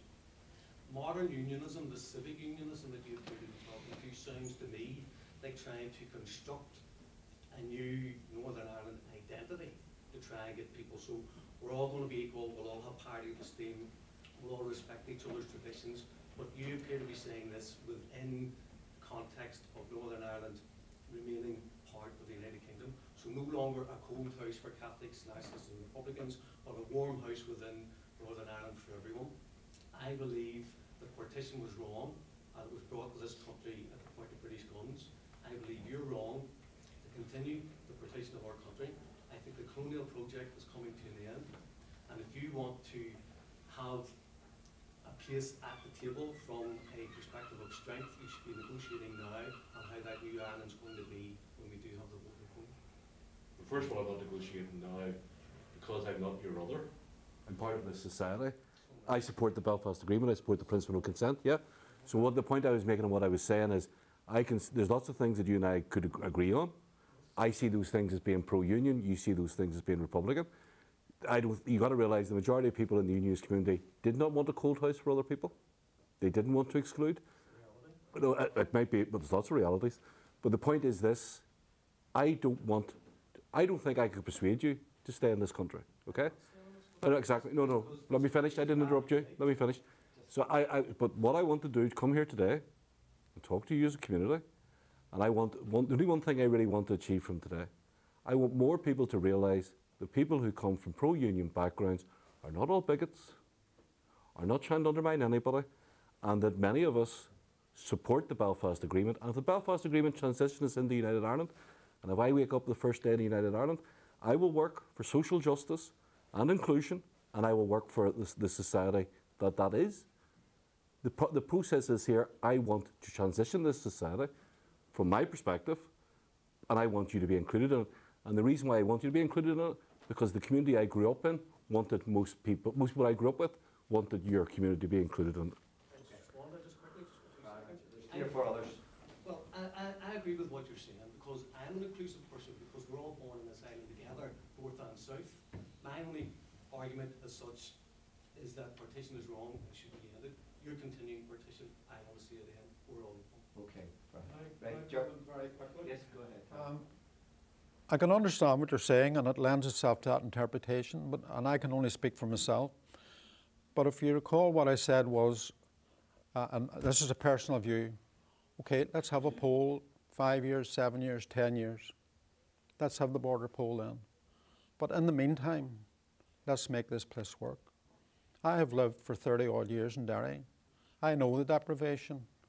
I mean, people in the Unionist Party used to say to me, how do you know an aeroplane when it lands on the airport is from Derry? It says, because it's still whinging.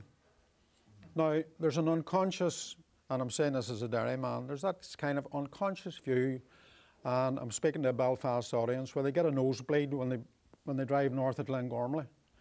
So I'm into injustice and unfair distribution of the limited resources we have. And I say, let's address that together. Let's make it better for everybody. Let's get the jobs, let's get the investment. And whatever happens with the border poll, it happens. But it will be a better place for everybody. And I don't think that's quite in line with what you suggested in your interpretation of what we're about. Can I say first of all, thank you. It was excellent from the four panelists. And I think that this is part of learning more about each other's communities and what each other is about. And I just thought it was fascinating insight into the broad unionist community. Terry, you said you cringed when the comments around the crocodile and Curry My Yogurt were made, and around the same time, there was a comment made in the Assembly that DUP MLA said he would have to hold his nose to do business with Sinn Féin, and of course there was the £50,000 bursary taken from young disadvantaged Irish speakers. I suppose my question is, if the Assembly ever comes back, do you think that those things will happen again, or are we looking at a completely new environment where people actually do have respect for each other? Well, what I talked about was about getting back to the Good Friday Agreement that I supported, and that was the spirit of the Good Friday Agreement. And for me, it was about establishing and building consensus on issues. But as I observed the Assembly as it was working, it became, on times, a bit like put bills. I mean, when Michael McGimsey was Minister of Health for the Unionist Party, and he stood up, didn't matter what he was saying, Iris Robinson set out to make his life hell because there was point scoring going on. And I have to say, the SLP and Sinn Féin were doing the same thing. They were scoring points off each other. That, for me, was not what the Stormont was supposed to be about. So what I would like to see, if it comes back, as a civic voice. Now, there was a civic forum. I have some friends who were in it. They say it didn't really work. But I think there has to be some sort of civic input. Now, in the Republic of Ireland, they've tried different models and they seem to have worked successfully. So maybe we need to have a wider conversation as just not whether it comes back, but what shape it takes when it comes back. Apart from just a petition concern, maybe other structures and a civic voice, and I'm sure there's other things that could be fed into that discussion. So for me, that's the discussion that needs to take place. What I'm going to do now, sorry, go ahead. Please, just as somebody who attended executive meetings at that time, I came into the executive, as I described, from a corporate background and had no knowledge of it at all. And one of my first observations was, why do you people all present yourself in your worst light in the Assembly chamber? It's a bear pit. And yet, the same people would be sitting in meetings together half an hour beforehand actually discussing things that mattered. And comments like holding their nose and doing business, people are just, there is no place for that. But that is the culture that exists within that chamber. And I think, quite frankly, politics here just needs to grow up. And I think a lot of the problems that were created in the Assembly were of their own making. And I say they very deliberately, because we seem to have a thing in this place whereby the worst possible types are our elected representatives in the main. How does that even?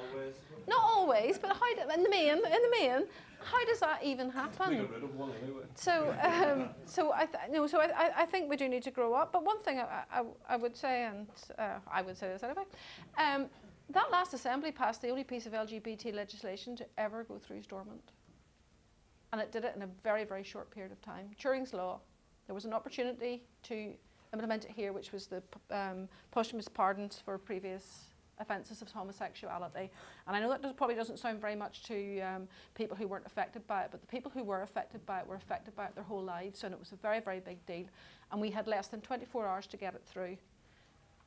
And we had no problem persuading the DUP to agree to it.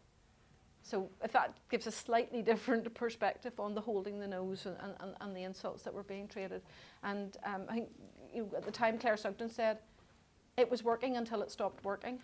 And it actually really was.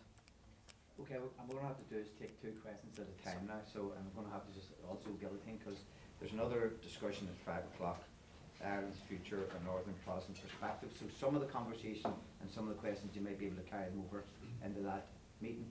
Yourself and yourself, the 2 questions now, we just take them together. Go ahead. Thank you. Thank you so much for that amazing insight. It was absolutely fantastic. Thank you very much. Some people of a certain age will recall a particular place where I was quite a few years ago. It hasn't been mentioned here, slightly. I happened to be in South Africa, and I traveled from South Africa up to a place called Rhodesia. And it was while I was in Rhodesia, and I met people, white people and black, and when I first came across this group of white people, cut a long story short, when I asked them, where were you born? I was born here in Rhodesia. I said, so you're African? No way. I said, well, what are you? He says, British Rhodesian. This was quite interesting for me. The British Rhodesians I met everywhere. And also, when I went into their homes, when I was invited in, they were lovely people, don't get me wrong, absolutely fantastic. And I never forget one evening when I was invited into one of their homes for a dinner, all around the whole room, from Her Majesty today, all the way through to Queen Victoria. And they stood up to toast Her Majesty. Well, of course, I stood up as well, oh, Her Majesty. The thing is, I thought that was a one-off thing. Very briefly, it was everywhere. Most of these white Rhodesians had this in their home. They played cricket on Sunday, everything. Cut a long story short, these people, including black Rhodesians, were abandoned by successive British governments. Conservative, Labour, whatever. At that time, Conservative and Labour. But they were abandoned. And the people that run that country, colonels, majors, Ian Smith, Royal Air Force pilots shot down over Italy, survived, got back and did it all again. These people were more British than the British. And they were abandoned. Can I ask you all, is there anything at all that is in the back of your mind? I'm very proud of my Presbyterian background. Anything at all in the back of your mind that says, these guys might have abandoned us? Okay, we'll just leave it there, and then we'll take this second question. Excuse my little preamble, but I do have a question at the end of it. There's quite a lot in that conversation today. Alison mentioned Reginald Muggleton, and his famous quote, or one of his quotes was, what was needed in the north was an acceptable level of violence. What Boris Johnson is exactly saying now is what's needed in Ireland is an acceptable level of smuggling, because the only parties that they smuggle anyway. And the unionist population by and large are falling in line with Boris Johnson and are going to sell us out. And yet you were coming along to us and say, vote with the unionists, because they will stick with Boris Johnson and they will stick with the English people. And it is the English people, 80% of the people who voted for the referendum were English. And it's an English nationalist movement that is forcing this. But yet you as unionists are saying, come along with the union, because this is what it is. So my question to you is not that it's the nationalists here, and I don't consider myself a nationalist. Partition was wrong, and that will be corrected at some stage. But the problem for you as unionists is, how do you counter the likes of the DUP, who are prepared to say the union at any price? No matter what way you suffer, the union is staying at any price. And how do you reconcile that? Okay, well, let's try and somebody pick up on those points there from the panel, then we'll take 2 more questions, and that's it. But I'm sorry, there's just too many hands up now. Sorry. I'll take the Rhodesian question.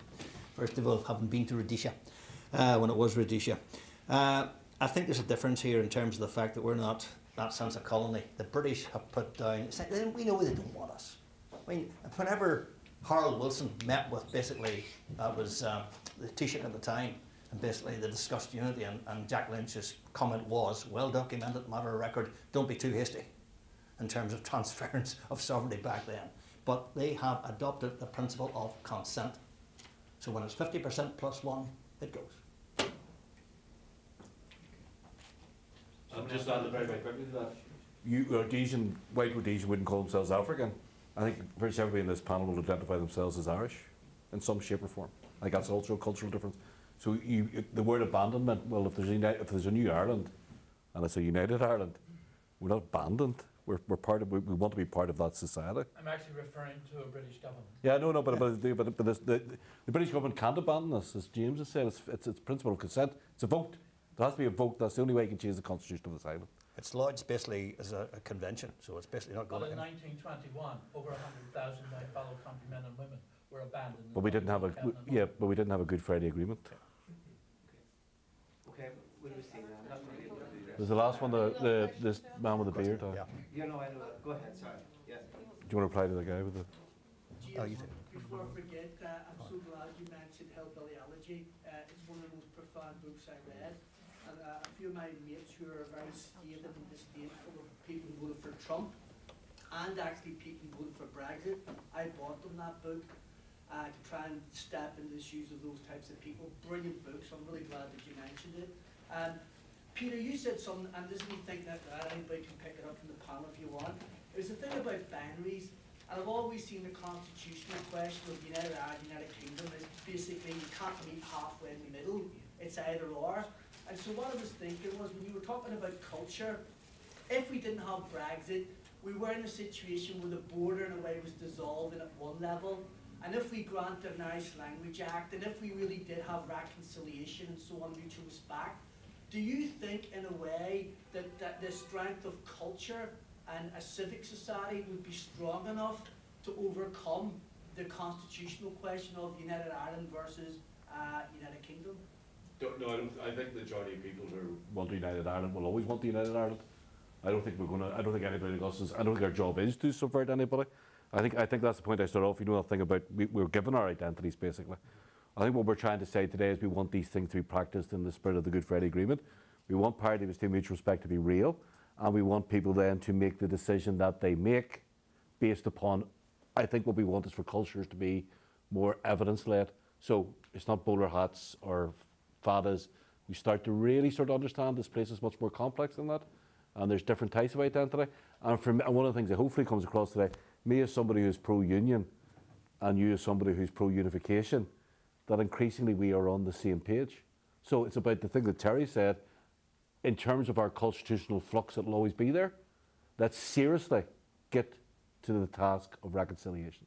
What I'm going to do is... Let's seriously do that. Sorry, Chop asked a question here, so I thought... If I just answer your point first.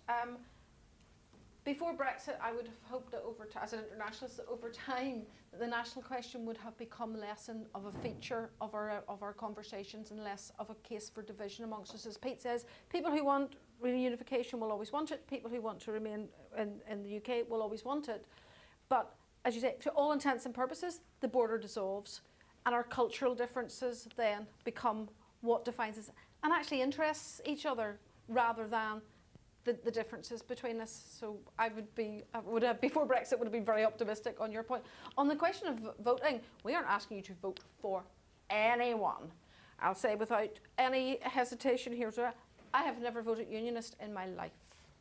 We are not about voting. We're about having the conversation. We're about stepping outside of the polarised politics of this place, particularly from our perspective, political unionism, and actually having conversations and debates about the things that we actually have in common. And the status quo. Because none of us get out of bed this morning and say, what can we do today to defend the union?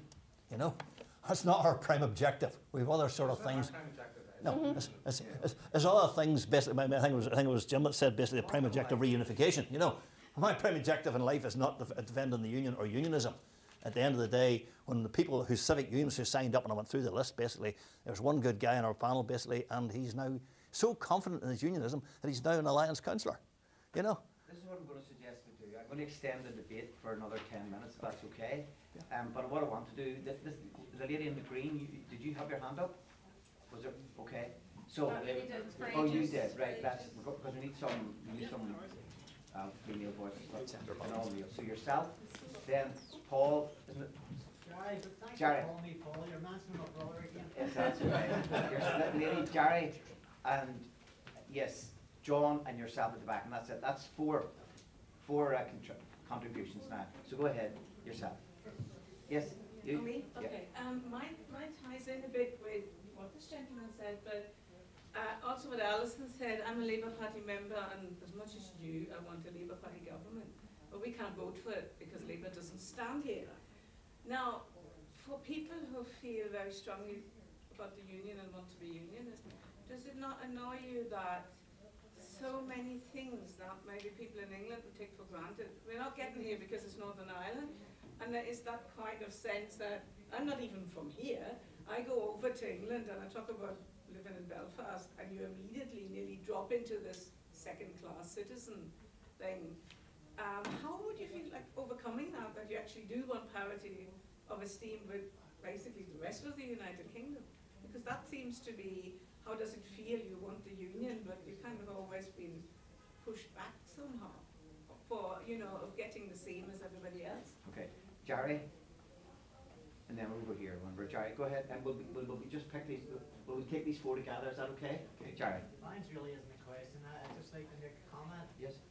This is my 31st year at Kansas Villa, and I come to all the discussions and debates, and it's great. And the four of you as panelists are very welcome here. I was at a discussion earlier on in Linda Irvine, and I said to her after she spoke, it was a breath of fresh air. I suppose the point I want to make, some of the panelists describe people in the room as either Republican, nationalist, loyalist, unionist. I think maybe the term Catholic was used. I am neither one of those. I was born on an island called Ireland. I have a sectarian bone in my body. I'll say you're all welcome. I enjoyed listening to your debate. Jim mistakenly called me Paul. Well, I'm glad he called me Paul. That was my brother's name. His name was Paul Armstrong. He was assassinated on the 8th of November in 1974 by a group calling themselves the UEF, Sudan Protestant Action Force. Now, as I say, I grew up with Protestants. I still have Protestant friends. Talk about storming and all that's been going on. I follow everything. And I don't know where somebody said earlier on, but about this place is bonkers. But it's good to see that people like yourselves, and I don't want to describe it as like yourself, you know where I'm coming from here. You're more than welcome to come to West Belfast, and it's just a pity that more unionists, loyalists, Protestants would come and see what we do every year to stop. There's no violence no more. My point being is the Corey May Yogurts and the Gregory Campbells and the Mike Nesbitts and these guys up in Stormont, they don't give two shits about Jerry Armstrong and his brother Paul and our fight for justice for 45 years. Now, can anyone on the panel tell me, because you've described yourselves as come from a unionist Protestant background, and I know none of you must support terrorism, that's obvious, nobody supports terrorism. But my point being is that this is only the second debate of Fella, and it's great to see it, that more people like yourselves that came here and spoke, whether some of us like it or don't like it, but I'm going to make my point again.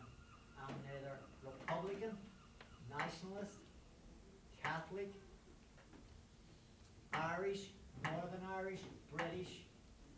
I'm a guy who's been searching for 45 years for the truth. Not only the truth about what my brother was killed, but the fact. See, I want you people to take this back to anybody that you have influence with. And I'm asking the question, why my brother died, like many other innocent people, both Protestant, Catholic, innocent civilians, in a so-called, whoever you're talking to, depends who you're talking to, it's either a war or a conflict or as the four people up in that panel, I want you to know the only reason I'm sitting in this room is I'm glad to see you people coming into West Belfast and listening to my point of view. Thank you. Okay, that's fine. Sorry, yourself and then John. And did you have your hand up at one stage? Yeah, if you have time. Yeah, we'll take the three, that's it, and then the panel can come in and reply. Me? Yes, go ahead. Oh, thank you very much. Yeah, sorry, I can just follow on what the gentleman was saying. He just described the tragedy of this country in his own personal experiences. It's a dreadful business.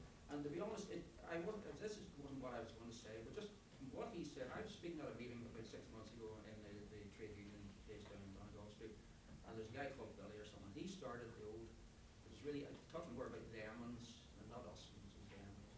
And I said, Billy, it wasn't themans, it wasn't us-uns, it was those-uns. It was the elites who ran this country for many hundreds of years and played one side off against the other. From their point of view, it was divide and rule, but from our point of view, it was divide and ruin. And that's what's been done to both societies here, and it's created the situation that people with trapped emotion go out and kill their neighbours. And that's what we've been living through. But what I was actually going to say then, talking about what was the contribution from the panel, I found it was a little bit too rose-tinted glasses. I grew up, my family's people, father's people from D Street. I know this society inside out. I grew up playing football with George Best, actually. He's a year older than me, which I always say give him a chance. But I'm now living down here alive. I know the society inside out, and I can see so much wasted potential. And rather than talking about the various isms, I would like to point out Donegal D in 1798 declared itself an independent republic. Did you know that? No. Did you know that? No. What did they declare? An independent republic during the Irish Rebellion. You should do it again. In Bangor, the last three people who were executed after the collapse of the rebellion were hung on the pier at Bangor. And yet that whole area now knows nothing about that history. So what we have had from the people who are now called unionists as an imposed identity created by an imposed amnesia. An imposed amnesia which has led to cultural cringe, as this gentleman here was sort of pointing out, as happened in Rhodesia as well. And it's not a matter of people are victims to this. And what I see is wasted potential. As I said, I knew George Best, and I can see the potential. A brilliant young boy, top stream at grammar school and all the rest of it, didn't have the framework. You need a framework to hide your talents on, and this society did not give him that framework. And he collapsed. Same with Alex Higgins, and also Ruby Murray. I don't know the other names you mentioned, but there's that sense, brilliant talent, but didn't have the framework on which to grow that talent. And that's what a healthy society gives, and that's what this society hasn't given. And it's not a matter of isms. And I would certainly like, I'm not interested in Northern Ireland being absorbed into the Republic of Ireland. I would like to see the talents in this place released in such a way that, who knows, we could dominate the island, who knows. But the reality is, we're nowhere near that at the moment. And in fact, the worst thing that's happened is this Brexit lark, that it's prevented these sort of natural development of these ideas coming. And this has maybe made a very hard upward razor on the whole bloody thing. But we know, who knows what's going to happen. Just fingers crossed that we don't get any more dead bodies. Anyway. John, yourself, and then that'll be it. And then the panel can respond as they like for 5 or 10 minutes. Thanks, Jim. Thank you for four very interesting presentations and very different presentations. And just as regards to your main point that unionism, civic unionism, is broad, is diverse, is multi-layered, is evolving, is fluid. And you made the point that, well, it's clear that the Democratic Unionist Party do not represent that community. But unfortunately, we need politicians. The way society is structured, we need politicians. Why is that unionist breadth of civic unionism not represented politically? What has gone wrong that it's not? Or is it the very nature of the diversity and fluidity of it contributes to the fact that there isn't an appropriate political voice for it? Okay. And you have the last observation or question. Just very similarly, really, I thought that was a great kind of brand of discussion, and it was really conducive to resolve. I suppose that's what it's all about. But obviously there is that gulf between civic unionism and political unionism. Like it's basically, and it's, like as a Republican, it's almost a wee bit sad that I'm only really getting to learn about civic unionism and how pluralist unionism can be, because realistically, if you look at the next 10 years, well, partition may have ended, and because of how it's been mishandled by fundamentalist unionists propping up the Tories, and we're staring down the barrel of the Brexit, you know, so it's a wee bit despairing almost. You know? Okay, so if the panel would just like to pick up on any one of those observations and questions, including the question that Jerry raised.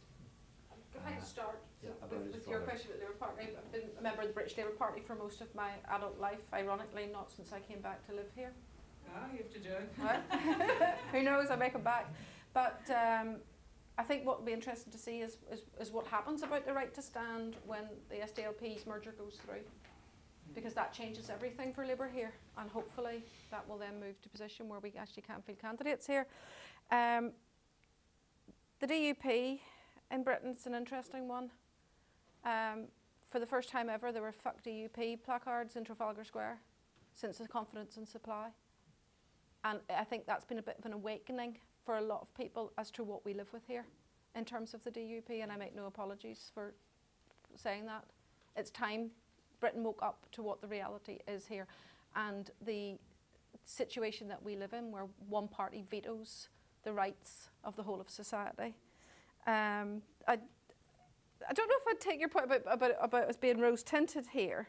I have a friend who swears that the red flag flew over Ballymoney Town Hall in the 1926 general strike. I've yet to have that independently verified, so if anybody could, I'd be most grateful.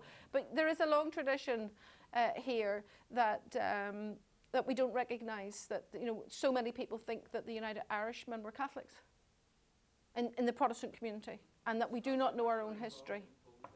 Yep. But you are right.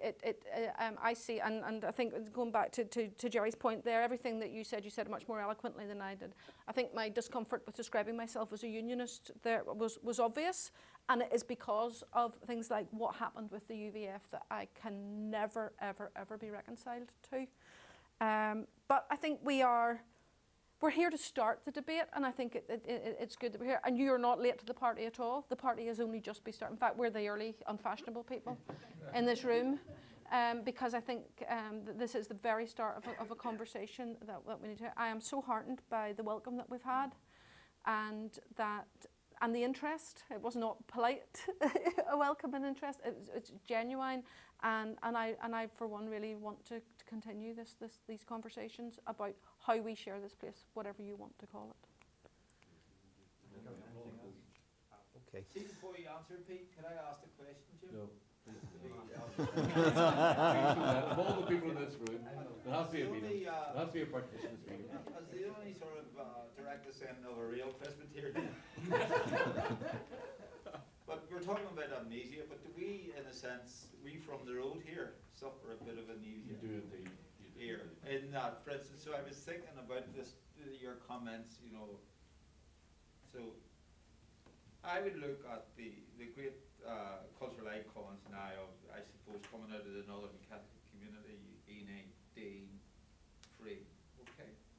But to what extent do they have the same energy and source of creativity as Sam Thompson, you know, Connors, you know, the painter, Hewitt, McNeice? In that sense, do we all tap into an enormous source of creative energy, which is us? Sorry about that. That was constantly arm. Right, James, you go and I'll go. It's okay. We're just going to finish off. James is going to say something. Okay. Terry's going to say something. We're going to say it quickly. I think very, very briefly, taking John's point, which I think is an extremely valid one. I remember John and you and I having a conversation about, it was during our conference which Tommy McKierney organised on housing and the housing crisis, which was convened in the Presbyterian College down the road there. And John was one of the speakers, and we were just chatting over a cup of coffee, and we talked at that stage about what he was finding on the doorsteps, because he was out on the hustings at that particular time. And you know, there's that point that hopefully we are over that crocodile phase of elections, and maybe things are going to settle down a bit, because at the end of the day, we need good governance in this country here and now. That's not something we can kick on down the road any further. They've got to come back. They've got to start performing. I don't want to live in a two-party sectarian state, which is what it devolved down to in terms of Sinn Féin and DUP once they jettisoned reconciliation. And the biggest threat, actual fact, the biggest threat that I see is a younger generation who are feeding off how we have glorified the Troubles. The Troubles is now up there, along with the 1916 Easter Rising, the Siege of Derry, depending on what mural you go to, or the 36th Ulster Division. It's a heroic period to have been alive, and everybody wants to be that man on the mural, you know, because that younger generation don't know the misery of it. And that's the thing that we've got to watch, because at the end of the day, they are so vulnerable. They are basically deprived of an awful lot of status, and they feed on the militarism that we have inherent in our culture and how we do things. Yeah, I'm just going to pick up on a couple of points. First of all, the gentleman who talked about his brother being killed. I don't want to sound trite, but sorry that happened to your family. I know many families in Derry who suffered the same, and that's the danger of me saying that becomes what about. The truth, I had this conversation, I've been engaged in what are called uncomfortable conversations in Derry with friends to do with Sinn Féin, and I've met victims across the community. And what I've found was with the victims is some people will say we want justice, but they really mean revenge. Some people will say we want justice, others will say we just want to know, and some other, I can think of a family in Derry say we just want to be left alone. We just want to get on with our lives.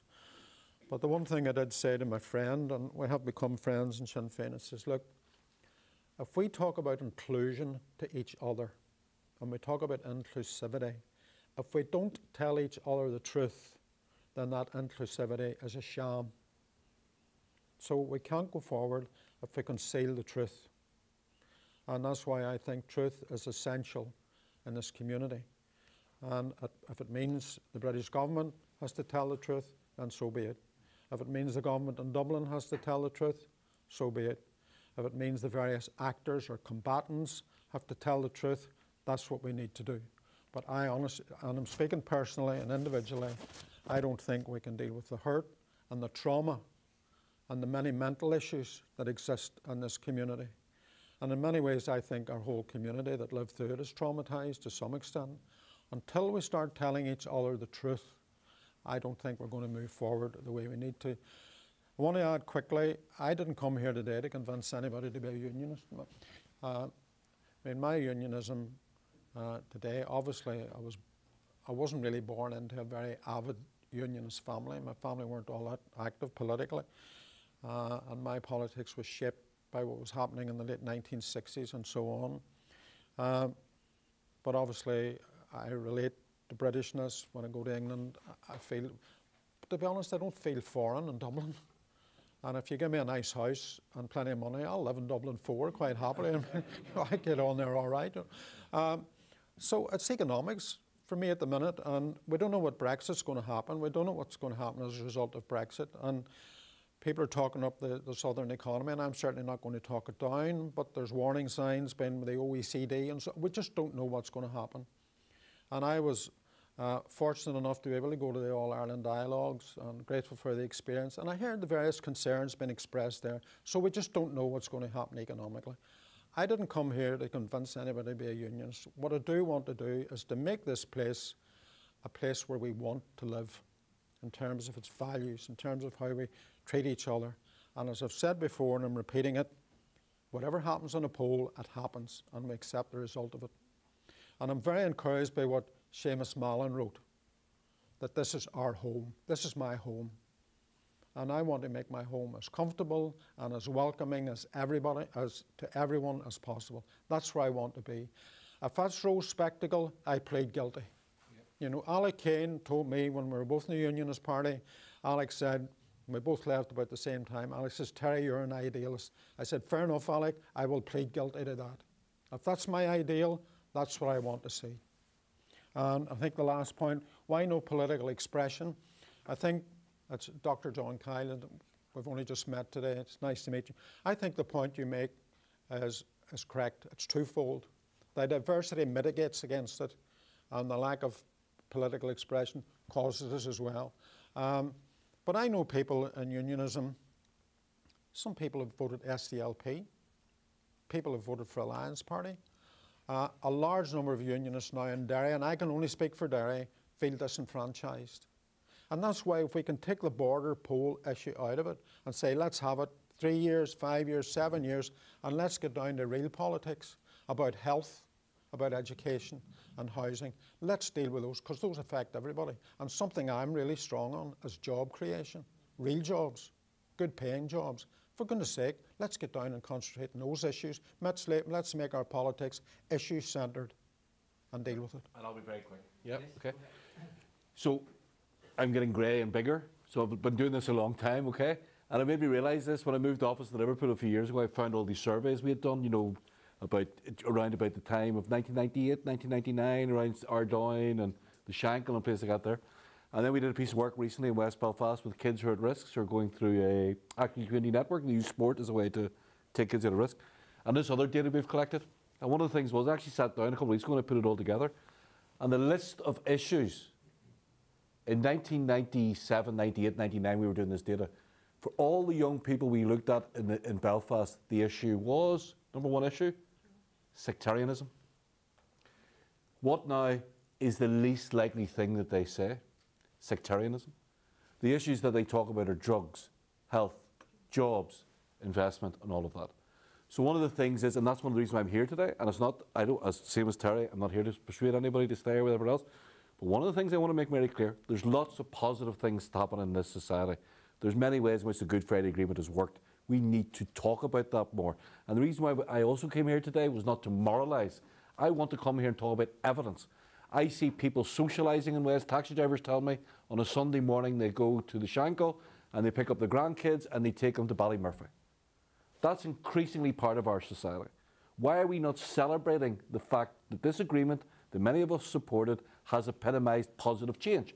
Why are we letting Nolan hog the airwaves? Why are we letting people who are culturally dysfunctional tell us what this society is? Why are we not standing up for the civic society? That's exactly what Jerry is. Jerry, I want somebody just to recognise me as being a decent person. If I go in and vote in the privacy of a box, that's it. But we need labels to have conversations. That's the problem, okay? So we're not here to moralise, we're not here to point fingers, and it's not about being rosy tinted. It is about this society is changing. And that change is as much to do with a pro-union support as it is for Republican national support, or no background at all. Things are changing, and they're changing really dramatically. People are socialising in different ways. People even, like when my son played rugby, there was nothing about what school did you go to or anything like that. They weren't interested, okay? So I'm not saying that's naive either, but it's changing.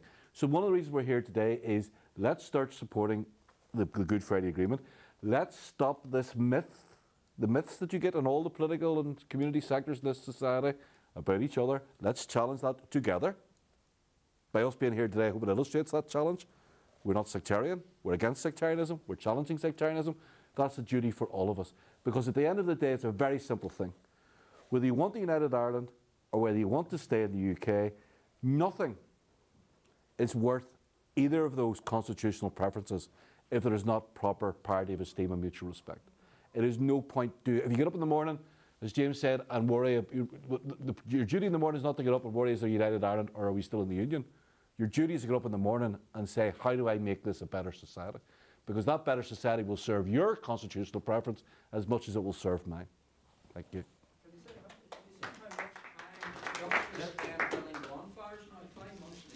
You're picking a minority group. Those kids are still okay, let's have that afterwards. But look, I really would like now to ask to give a great buzz to the panel.